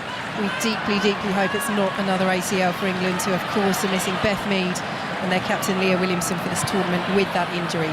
Chloe Kelly, Alessia Russo and Lauren James, the goal scorer, complete the forward line as the ball is over the top, won't be kept in by Thompson. It goes out of play for an England throw. Denmark with Christensen in goal, the back four of Saveka, Balasaya, Boyer and Vaya. Ahead of them it's Hasbo, Hongard and Kuhl, with Thompson, Madsen and Pernille Harder, their record goal scorer, the former Chelsea player, one of the best players in the world up front. And she has had a couple of half chances, one in particular that she skewed wide, took it early, scuffed the shot that really should have tested Mary Earps but didn't do so. Denmark coming forwards once more down this right hand side. Good work by the Everton midfielder Holmgaard. Thompson misses out though, but Kuhl, the Arsenal player, almost picks it up well, defended by Rachel Daly, and then Lauren James goes down and intelligently wins that free kick there for England. Again, another perfect example of why Rachel Daly just slots in perfectly at that left back position. She's so calm and comfortable in the ball in really tight spaces, so to have a ball playing defender just really gives that stability, allows England to counter-attack as well really quickly. So England in possession just outside their own penalty area, leading by a 0-0. All the reaction throughout the Women's World Cup, you can find that on the Football Daily. Head to BBC Sounds and download that podcast, and while you're there, check out Jill Scott's Coffee Club, interview with Serena Wiegman, the Lionesses manager, to enjoy there. Go to BBC Sounds, download the app, search for either or both podcasts and click subscribe as Christensen nervily clears away at the back for Denmark. Saveka plays it straight to Georgia Stanway. Ella Toon won't latch onto it. Balasaya clears away. Lucy Bronze takes charge in the centre circle and is driving forward now. Bronze to Russo, just outside the penalty area. Plays it out to the left-hand side, and Lauren James, couple of step-overs. Get cheers from the crowd, and Hasbo there is eventually going to have to concede the corner, and that's good play by Lauren James. Hasbo looked as though she'd eased in front of the Chelsea attacker and managed to shield the ball out for a goal kick, but James didn't give it up, played it back into Hasbo, and it's a corner kick to England. It's such a cheeky little nutmeg from Lauren James in that edge of the area here on this near side. She's so quick with her feet and she's so well balanced that Saveka had no chance. So Greenwood with this corner for England, who lead by a 0-0 here on 5 Live and BBC Sounds. Greenwood swings it in, it's headed down. England are appealing for a foul there, but the corner is given, and I think in the end that is what they were appealing for rather than the penalty. So more pressure at the Danish far post yields another set piece for England. Over on that far side, Chloe Kelly walks to the quadrant and prepares to take. Again, for me, it's about the delivery here, the consistency of delivery, but the first phase, in terms of the first contact, we need to be really lively to the knockdowns as well in the area, because there's certainly numbers there for England. Right arm raised in the air from Chloe Kelly. Drifts the ball in, it's headed away by Balasaya, and Katrina Kuhl with a miscue clearance trying to help it on, just sends it straight out for another England corner. Can they make this set piece count, Karen Barton? Well, I certainly hope so, but I think the opportunity might lie in a short corner. We haven't seen one yet, but there's so many numbers in the area. It would be really helpful. Lauren James on the edge of the area here to kind of create some space and draw some of those numbers out. So far they're not utilising that option as Greenwood drifts it in. Bronze arriving with the header, sends it wide, and that was certainly only one thing on the mind of Lucy Bronson. She stayed down here. Pernilla Harder was there. She spotted the danger harder. She went across to block Bronze, who is getting back up to her feet. That's the last thing England need, another injury, having seen Keira Walsh stretch it off in the first half. But she came in like a train there, Lucy Bronze. Yeah, she actually did. I mean, what a unit, right?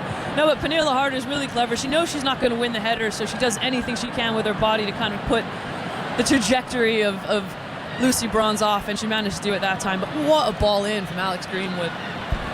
Yeah, they really do have several set-piece specialists in this side. England and on the bench as well. Katie Zellem, the Manchester United captain. As the ball goes out of play, it will be a throw to Denmark, deep inside their own territory. England leading by a goal to nil. 12 minutes gone in this second half.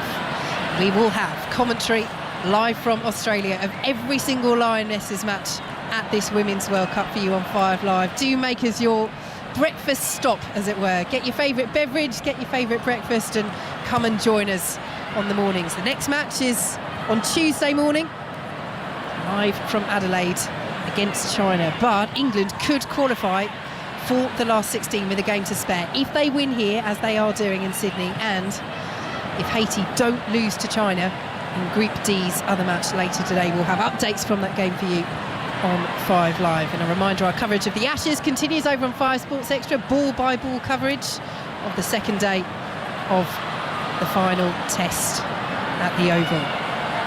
Cleared away by Denmark. Need to find a... At the minute, you know, they're quite happy sitting in a block trying to force play out wide, which Alex Greenwood happily takes the opportunity to. But my question to you, Vicky, is, you know, we're heading towards 60 minutes. We're used to seeing the substitution about now, aren't we? My question is, with a 21-year-old who's absolutely set this game alight so far, who is going to be the next player to come on that makes that impact if necessary? Well, that is a good question, Karen, as England pick it up on halfway. And you have to say, they're playing well at the moment, England, and you wonder whether... I mean, we saw Serena Wiegmann, didn't we, methodically, religiously almost, make substitutions, the same ones at a very similar time throughout the Euros. She got that momentum going. I just wonder, having changed the starting lineup, whether actually that's the momentum she'll focus on today, and let's leave the substitution conundrum for another time, because they're playing well at the moment, England, and as the ball goes out of play for an England throw deep in Danish territory, looking at it, I'm not sure who I'd take off, because all players in their different way are having an impact on this game. I completely agree. I wasn't suggesting that there was a substitution needing to be made at all, but yeah, that did just kind of crop into my head, because the pace has been good, the intensity has been good. Is it tenable? Alessia Russo, lovely turn inside the area, but the second touch just took her wide. She has kept it in though, tried to feed it back. Well, the referee says she didn't keep it in. The assistant over on the far side didn't raise her flag, but the referee, with her view, said no, that had gone out. Have to say, from our vantage point high up here in the stands at the Sydney Football Stadium, did look like it might just have spun out of play, but it's one of those, it's the curve of the ball, all of that's got to be behind the line. But in the end, England didn't latch on to Russo keeping that in, and it will be a goal kick to Denmark. Well, it's great to see, you know, just the impact that Rachel Daly and Alex Greenwood have had on the game so far. They've been involved in so much down this left-hand side, and, you know, I think obviously Lauren James is one key element to that as well. England pick up possession just inside their own half, leading by a goal to nil here on 5 Live. A reminder, you can watch this match live on BBC One. If you would like to, you can listen with our commentary as well. Just press the red button or find that option on BBC iPlayer as Lauren James goes down now just outside the penalty area. Free kick's gone the other way. James has been penalised for diving there. She's not going to get a yellow card, it looks like, from our Swedish referee Tess Olofsson. Denmark have the set piece though. What do we reckon, Karen Bardsley? I mean, where is she supposed to go? I mean, frankly, listen, the thing that I love about Lauren James, she's brave to take people on. She finds the space, picks the ball up, plays a lovely ball into Ella Thun, who I think maybe could have taken an extra touch to kind of delay the run a little bit, but as Lauren James continues, she just absolutely flattens the Danish defender. Yeah, I have to say, it wasn't for a dive, it was for the challenge on Karen Holmgaard. That's turning into a little battle there. They've had a couple of words, or I should say Holmgaard's had a couple of words with Lauren James, of course, players that know each other from the WSL. Holmgaard playing for Everton and James playing for Chelsea. As the ball is all the way back with Millie Bridle. That's a loose back pass, and Marriott's had to be quick there as Pernilla Harder was closing down But there you go, just an instance there, Karen, of how England can't afford to switch off, because Harder just takes up those positions. She knows exactly where the danger she can create will come from if there's a mistake, and England had half a mistake there, and Earps was alert. You're right, it's about managing those moments. You can feel the momentum shifting a little bit as Laura Coombs, a bit of a loose pass there that was picked up by Pernille Harder. Lauren James will clear away from that Danish throw, but England now, the white shirts are deep, and Balazea can send it all the way back to Lena Christensen. Big weekend of sport as ever coming up for you on 5 Live.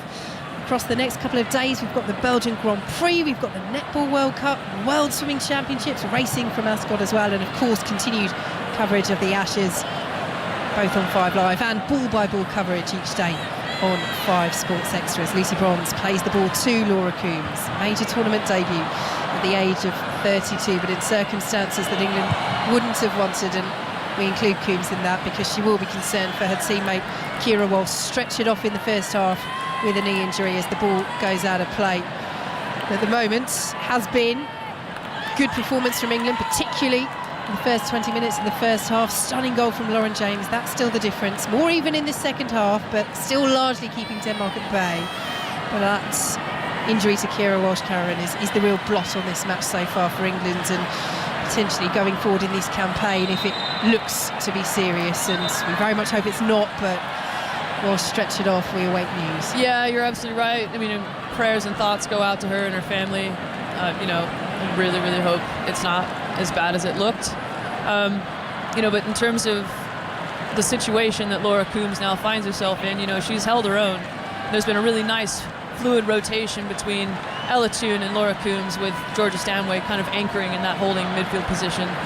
Yep, Stanway definitely sitting more defensively than she was when Walsh was on the pitch. Of course, Walsh playing that defensive midfield as Via with the free kick on the halfway line for Denmark. Swings it to the edge of the area. Harder heads it on. Little push in the back there on Rachel Daly, and the free kick goes against Denmark, and Rachel Daly has her arms spread out, and Janni Thompson, in frustration, simply has to walk away. England 1, Denmark 0.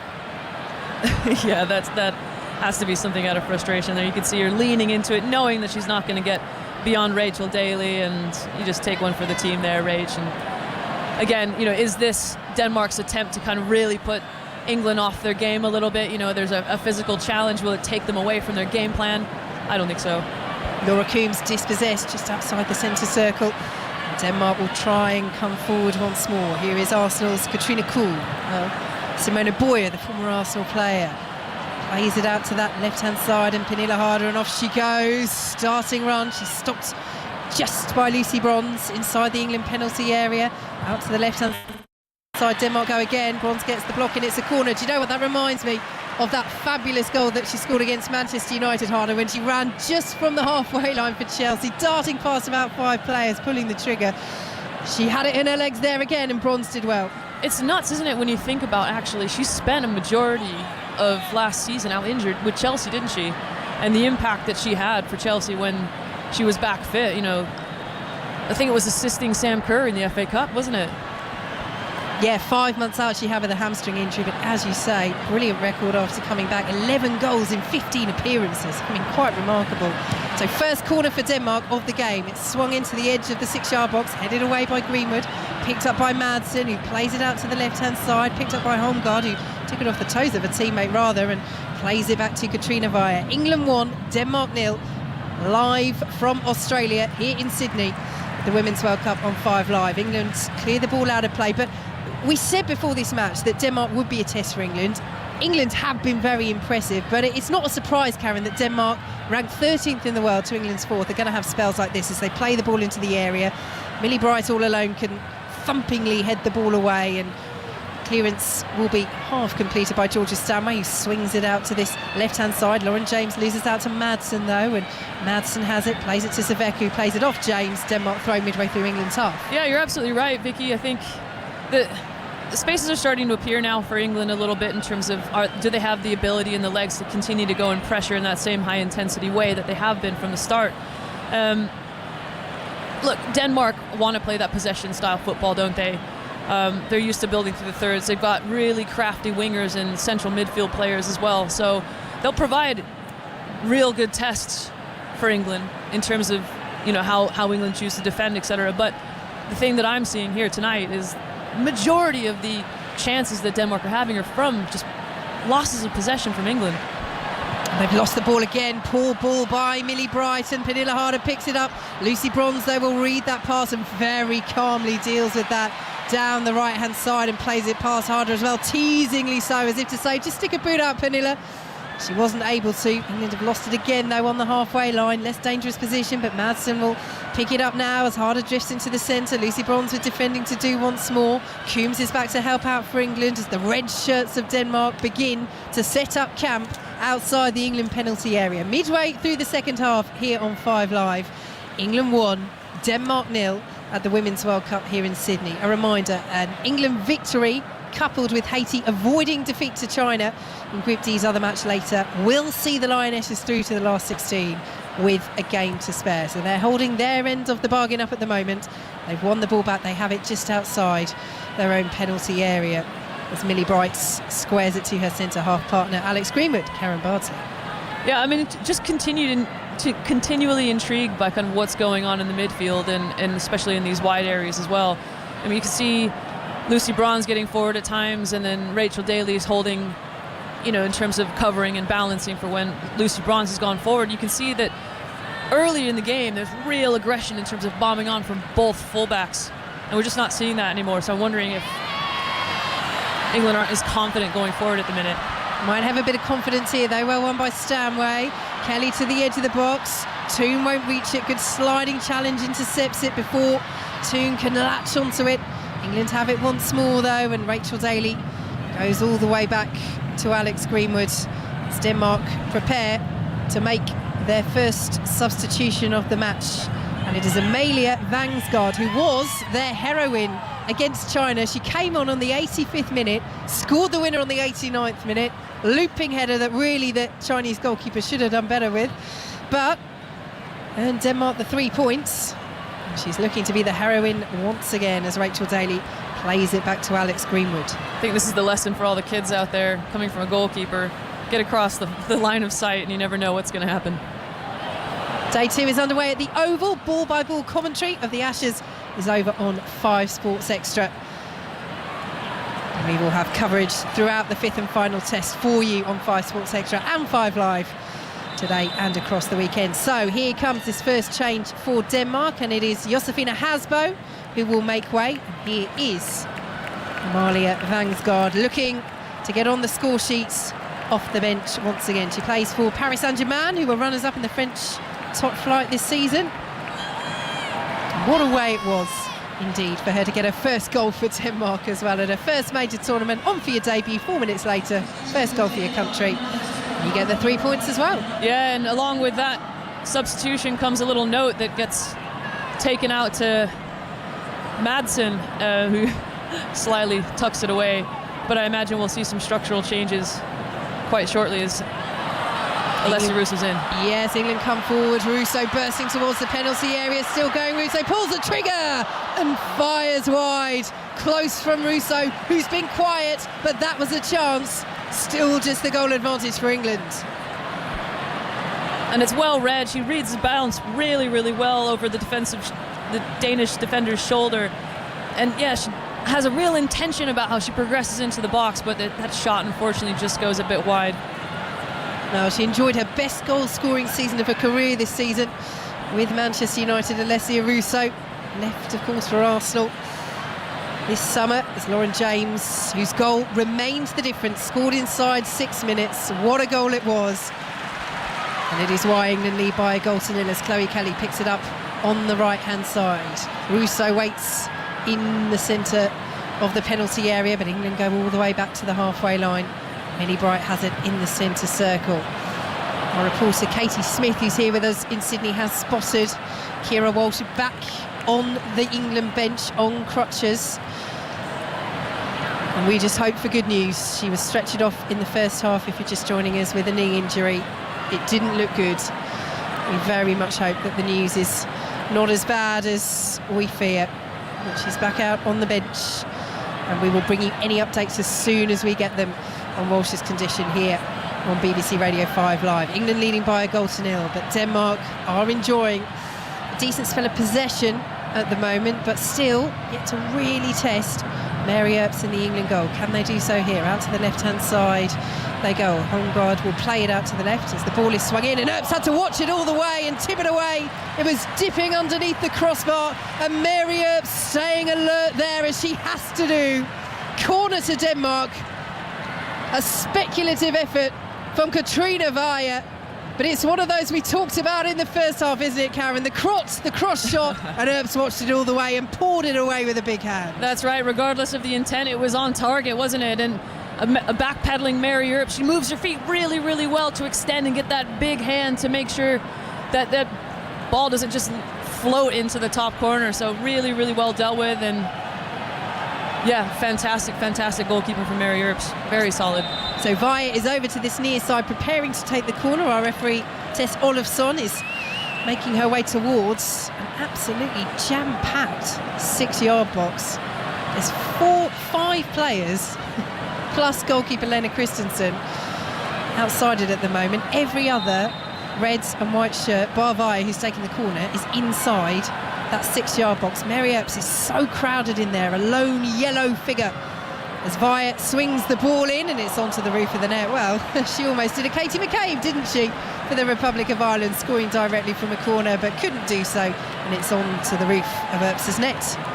Yeah, Mary Earps dealt with that really, really well. I mean, listen, when there's loads of bodies in the area, you don't want to get focused on the battle. You want to focus on what's happening in front of you and pay attention to the flight of the ball. Don't get distracted from anything else.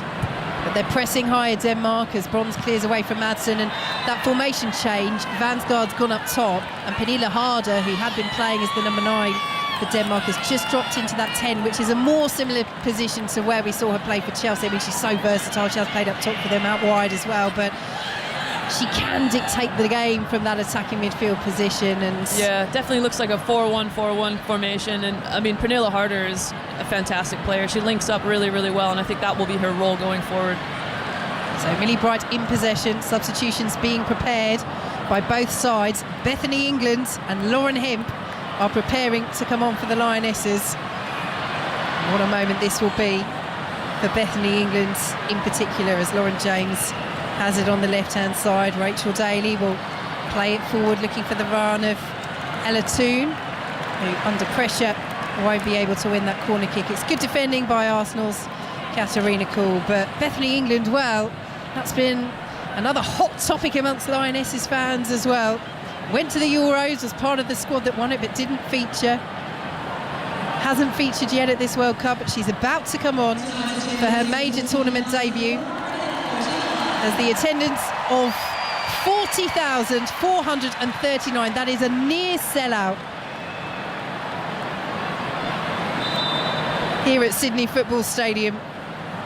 Packed house, and here come the changes. So the first for England sees Alessia Russo make way. Ella Toon is coming off as well, and Lauren Hemp and Bethany England, who was in such brilliant form for Tottenham after joining them in January. 13 goals in 14 games. She gave Serena Wiegmann no choice but to put her in the World Cup squad, and now she makes her major tournament debut. Karen Barton. That's an exciting opportunity for Bethany England, isn't it?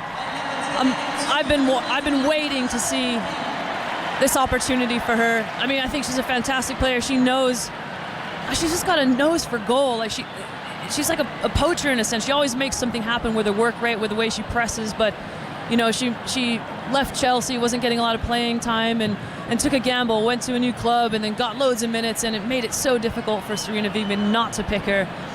But we're seeing Lauren James obviously move into that 10 role, aren't we?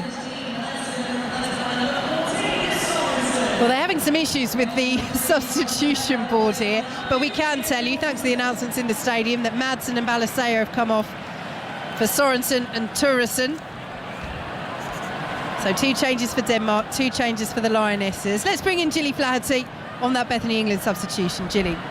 I'm sitting here on my own, clapping my hands, because I'm thinking it's about time that she's come on. I think she offers something completely different as well. And then obviously with Lauren James now going in with the 10, with Tooney coming out, hopefully we'll see a bit of link-up play between them two as well. But I'm delighted for Beth. Thanks very much, Gilly. And I'm sure many Lionesses fans listening to us on BBC Radio 5 Live will be delighted as well. I mean, they are blessed with an embarrassment of riches, really, going forward. But particularly, as Millie Bright plays the ball forward, here goes Bethany England, bounces off the back of Simona Boyer, the Danish defender, so she doesn't get to run in on goal. But if Rachel Daly's going to play at left back, then England really, obviously Daly could move further forward, but if we stick with this as the back line, then it's two players competing for that forward line position, Bethany England and Alessia Russo. And we talked about the substitutions. You brought that up, Karen. Maybe this will now be the regular substitution that we saw Russo on for White in the Euros. We'll see England on for Russo at the World Cup. Yeah, it's certainly a little bit different than what we saw at the summer, but so was the situation that Serena Wiegmans finds herself in, with this England side in terms of injuries, etc. But this looks like it could be a potential solution. I'm certainly excited to see what's going to happen in the next few moments. So, England leading by a 0-0, 12 minutes to play here at the Women's World Cup in Sydney. A reminder, you can watch the end of this game on BBC One as well. If you'd like to sync it up with our commentary, just choose the option via the red button or via the BBC iPlayer. Lucy Bronze with the throw over on the far side. So, the Danish manager Lars Sundergaard will be hoping that his changes will make an impact as well. Nicolina Sorensen, the Everton player, and Inter Milan's Frederica Thuresson. Denmark need a goal. Not out of it yet, of course, in Group D. They won their opener late on against China. But England know if they hold on for this victory, it would be their second 1-0 win of the World Cup, another 3 points. If Haiti don't lose to China later, we have to say China again are the favourites for that match, but after we saw what Haiti did against England, you wouldn't bet against them. If Haiti don't lose later, England will be through to the knockout stages with a game to spare. Play stopped here because Yanni Thompson has gone down, and given what's happened in this match, Karen, given that we've seen Keira Walsh stretch it off with that knee injury in the first half, given that England have led since the 6th minute, given that the performance largely has been very much improved from the Haiti match, would you expect Serena Wiegman and the Lionesses to now just try and see this one out? This feels to me more like the Austria game, the opener at the Euros, perhaps than Haiti did, where England largely are in control. They're keeping Denmark at bay. I don't think they did have the control against Haiti, but is this more like what we saw at Old Trafford, you and I? Wow, I mean, it seems like so long ago now, but yeah, there was so much possession, I think, in that game against Austria. But in my opinion, I feel like the Haiti game was probably more in the sense that it was on tenterhooks the entire time. This, I feel like England are far more in control and more. They look more like scoring. So,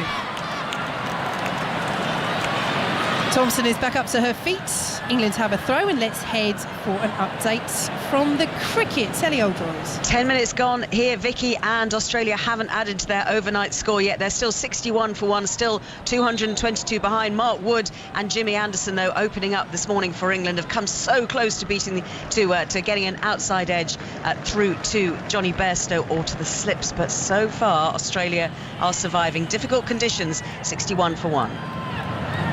Thank you very much, Ellie. And ball-by-ball coverage will continue over on 5 Sports Extra with Ellie and the team. Into the final 10 minutes plus added time here in Sydney on 5 Live. England 1, Denmark 0 at the Women's World Cup as Alex Greenwood takes charge, drives over the halfway line for England, out to the left-hand side, and Rachel Daly. Here is Lauren Hemp off the bench to try and help England get this second goal, which would surely secure the 3 points and potentially, depending on results later, a berth in the last 16. Daly's delivery, the header is flicked on and flicked just wide by Bethany England. Oh, she's in there, she's involved almost immediately after coming off the bench. And I'll tell you what, Karen, she will be so hungry to get on the score sheet and just prove how good she is to everybody who said, oh, she'll come here as the third choice striker and she might not get on the pitch. Now, there's a sense of determination from Bethany England. She picks up really nice spaces in between the centre backs and makes herself always available. So Denmark coming forward down this left-hand side. Still the slender advantage for England, thanks to that stunner in the opening 6 minutes from Lauren James. But Denmark, down the left they come, ball into the area, cleared away by the England captain Millie Bright. Will almost fall for the Everton midfielder Karen Holmgaard. Good fit in by Chloe Kelly, and Lucy Bronze will run the ball up towards halfway, brought down by England. Intelligent pass into the centre of the pitch, and will be played out to the left-hand side now with Lauren Hemp. racing down that left wing, has Daly there as an option and just slows the play down. Hemp, and Daly will play it forward quickly once more to Hemp, who's bullied out of it by Denmark and Thompson, but the ball over the top is poor and won't reach Amelia Vangsgaard, and Mary Earps can clear out to Lucy Bronze. Karen Bardsley. Pernille Harder will be really annoyed from that ball over the top. I think she was looking for, obviously, the Danish striker running in behind, but she was so isolated. Ball over the top for Lauren Hemp to try and run in behind. Thompson, the wide player who's come to fill in at right back, does well, gets across, and the ball is out of play for a Denmark goal kick. All the reaction to this match will be on the Football Daily. Download that from BBC Sounds. Check out Jill Scott's Coffee Club as well while you're there. A sit-down interview with the Lionesses boss, Serena Wiegmann, who you can hear from as well in the Football Daily. We'll be getting post-match reaction for you here on 5 Live, and we'll try and bring that to you live as well, as Yanni Thompson picks it up in the right-back position for Denmark. Plays it back to Rega Saveka, who's slotted in at centre-half now, as Denmark look to find this late equaliser. They scored late on in their opening win against China. Can they do so against England, as Turusen almost gets the better of Daly, cleared away over the halfway line by Millie Bright. Saveka gets there ahead of Bethany England.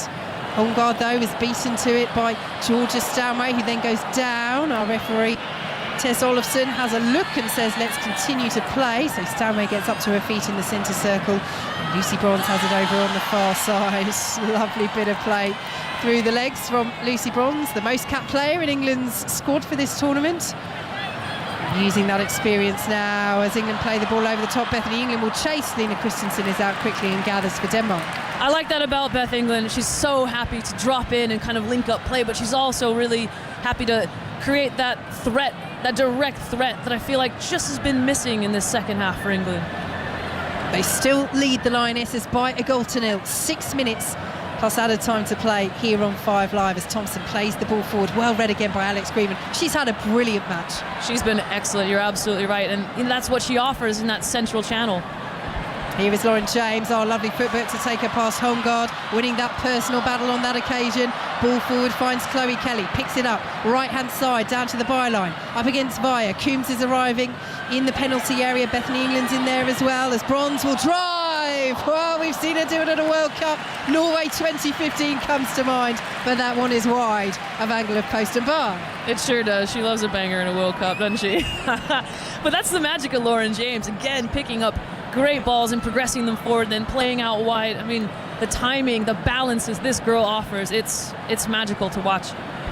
All over the top is intercepted by Millie Bright. I imagine you had quite a good view of that Lucy Bronze hit, Karen Bardsley. Yes, I did. I remember celebrating by myself, just waiting for the rest of the team to join me. Didn't do the run all the way up the pitch. I'm disappointed in you. Here is Pernille Harder. Out to the left-hand side she goes, into Everton's Nicolina Sorensen. Good delivery in, cleared away by Daly. Greenwood was sliding in as well, but Daly, taking no prisoners, thumps it up towards halfway, away from the waiting Pernille Harder. Excellent defending by Rachel Daly as Denmark have it on the halfway line. Vanguard's definitely proving a threat so far for this Danish attack. As Via swings the ball in again, Harder's in there, Daly wins the header once more. She's so dominant in the air, Rachel Daly, using that defensively, being picked at left back. She stayed down inside the penalty area. Denmark, though, will continue to play with Katarina Kuhl. Plays it forward. Daly still down, trying to get back up to her feet. Pernille Harder just took her eye off the ball there. Does keep it in down by the byline as Daly gets back up to her feet. Turusen lays it off to Pernille Harder, and now Thompson once more. 4 minutes plus added time to play. England 1, Denmark 0. It's Katarina Kuhl. Dinks the ball out to the left-hand side. England appealing for offside. Flag stays down against Sorensen, who picks it up down by the corner flag. Swings it in, and Vanguard there and hits the post with the header. What an effort from Vangsgaard. Cleared away at the back by Lauren Hemp for England. And Denmark, the width of the post away from equalising. Well, she scored the winner against China with a header. She's so dangerous in the air. Mary Earps was beaten, and the woodwork comes to England's rescue as Hemp goes sliding in, wings the ball. Denmark throw. Karen Bardsley. Oh my goodness, and it was kind of a ball that maybe had been given up on a little bit, but Vangsgaard makes a great run backside across Rachel Daly, and I'll be honest, I don't think Rachel Daly knew anything about where Vangsgaard was actually in relation to the ball, but what a shot missed. Huge opportunity for Denmark. And they've made another change as Turesson plays that ball across, and fortunately for England goes straight out of play for a goal kick. Reading's Sanne Troelsgaard is on. Everton's Karen Holmgaard is off. 8 goals for Reading this season as they were relegated from the WSL for Troelsgaard. But Vangsgaard, you called it, Karen. You said she'd offered them that threat up front, and seconds later she hits the post with that header. And again, we saw, didn't we? Okay, it was the woodwork this time coming to England's rescue. Put 1-0. They led against Haiti. Huge save at the end from Mary Earps, from Roselyne Elwasson, which would have made it 1-1. And for all England have improved, and it has been a very much improved performance, the post a little bit narrower, and it's 1-1. England are dropping 2 points. Yeah, we certainly have a lot to be grateful now, I think, as an England fan. But again, this is the threat, that you constantly have to be alive to is in the back four. Particularly, this was a role that Keira Walsh did really, really well in kind of protecting that back four and slowing down the runs coming centrally. We've seen a tendency of Georgia Stanway to start ball watching a little bit and miss things on the back shoulder. Laura Coombs clears away, but nobody is out there on the right-hand side, and Lena Christensen, Denmark goalkeeper, can pick it up just inside her own penalty area. Lauren James putting on the pressure, but England under pressure in the final 60 seconds plus added time. They lead Denmark by a 1-0, but look at the space here on the edge of the area. Sorensen almost latching onto it. Will pick it up. Appeals for handball for England. Referee says no. Sorensen still going. Forced out of the penalty area. Pulls the ball back across. Millie Bright will clear away. They're furious, the England players. Eventually the flag goes up on the near side, and it will be a free kick to England. But again, the space for Sorensen there. If they get that pass right, if they get the timing right, Denmark, they're in. I've been so impressed, I think, with Vangsgaard as she's come on. She's making it really, really difficult. She's occupying both center backs. She's putting herself in a position where they cannot see her and the ball at the same time, and that makes it so difficult to predict where the run's going to come from, where the pressure's going to come from. Can England see this out? A victory and Haiti not losing to China later will see them through to the knockout stages, but at the moment I wouldn't say they're hanging on, but certainly Denmark are piling on the pressure. They've hit the woodwork with Vangsgaard. Can they fashion another clear chance and test Mary Earps? England have the throw over on the far side, and Lucy Bronze just doing a few keepy-uppies, and there is that game experience that we talk about, Karen Bardsley. Yeah, she's absolutely managing the game very, very well, taking as much time as she can. Thank goodness it's another 4 minutes at a time from an England perspective. We've had 10, we've had 11, we've had 12, but we know it's something that FIFA said, you can expect a lot of added time. Haven't been too many stoppages, to be fair, in this second half, and I think England will certainly take 4 minutes of added time. They're trying to see this out. They lead by a 0 here on BBC Radio 5 Live as Sveka has it, the Danish centre half now, having switched into the centre of that back line, plays it forward over the halfway line. Lauren Hemp gets ahead on it. Did she get a little push on the back there? Referee says no. Lauren James picks it up. Is challenged, goes out for a Denmark throw. And the referee is telling Denmark to take it from where it went out as their manager, Lars Sundergaard, in his grey jacket, gestures with his left hand, trying to organise his side tactically. They're pushing for an equaliser, Denmark. Can the Lionesses hold on? Lauren James is in the centre of the park as Lauren Hemp goes in there, as Alex Greenwood should and does clear away for England. Hemp potentially could have given away a free kick there, but our referee Tess Olofsson says no, but Denmark have it back on the halfway line, and here goes Katrina Weyer. Goes for goal once again from distance, and Mary Earps watches it all the way. Huge cheers around the Sydney Football Stadium.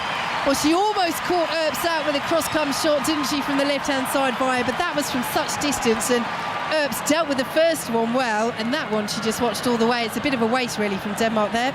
Yeah, it certainly is, Vicky. You're absolutely right, but, from that distance, you're not going to beat someone like Mary Earps. She handles that so easily, moves her feet across the goal and just plucks it out of the air. Long ball over the top for Lauren Hemp to chase.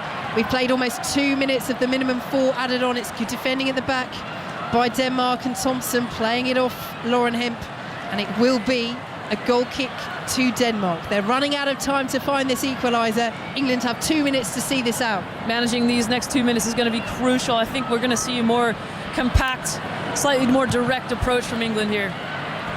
So Lena Christensen up towards halfway, the Danish goalkeeper, cleared away by Alex Greenwood.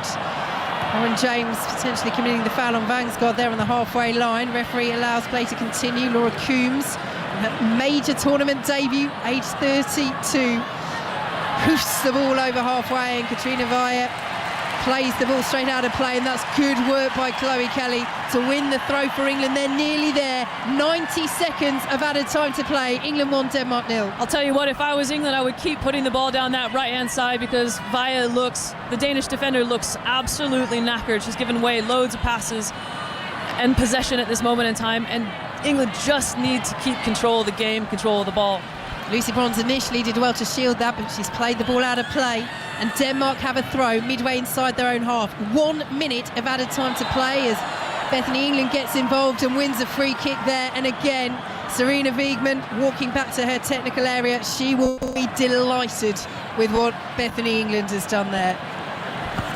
Really, really clever from Bethany England just to slow the play down. Again, trying to find the players that are struggling a little bit. It's Vaya again, being a bit sloppy in defending and giving, really, England a chance to wind down the clock a bit. So they have the free kick over on the far side, England. Bronze is there, Kelly as well. We've got 3 players around the penalty area, but 5 are staying back just inside the Denmark half as Lucy Bronze just stands there. She wants Katarina Kuhl to come and close her down, and then just plays it out to the right-hand side. 15 seconds of added time to play. England are nearly there. James might be offside here. Flag stays down. James has it down by the corner flag. They just need to see this out. It was her goal, her stunner, that got England underway inside 6 minutes, and it looks as though it is her goal, her stunner, that is going to be the difference in this match. She's won a throw deep in Danish territory. We've played the 4 minutes. The referee blows the full-time whistle, and England do win their second group match at this Women's World Cup. Lauren James with an absolute beauty inside the opening 6 minutes. Denmark pressured them in the latter stages of the game. They hit the woodwork as well through Vangsgaard, but in the end, England held firm. It's 2 wins out of 2 for the European champions, for the Lionesses in Australia.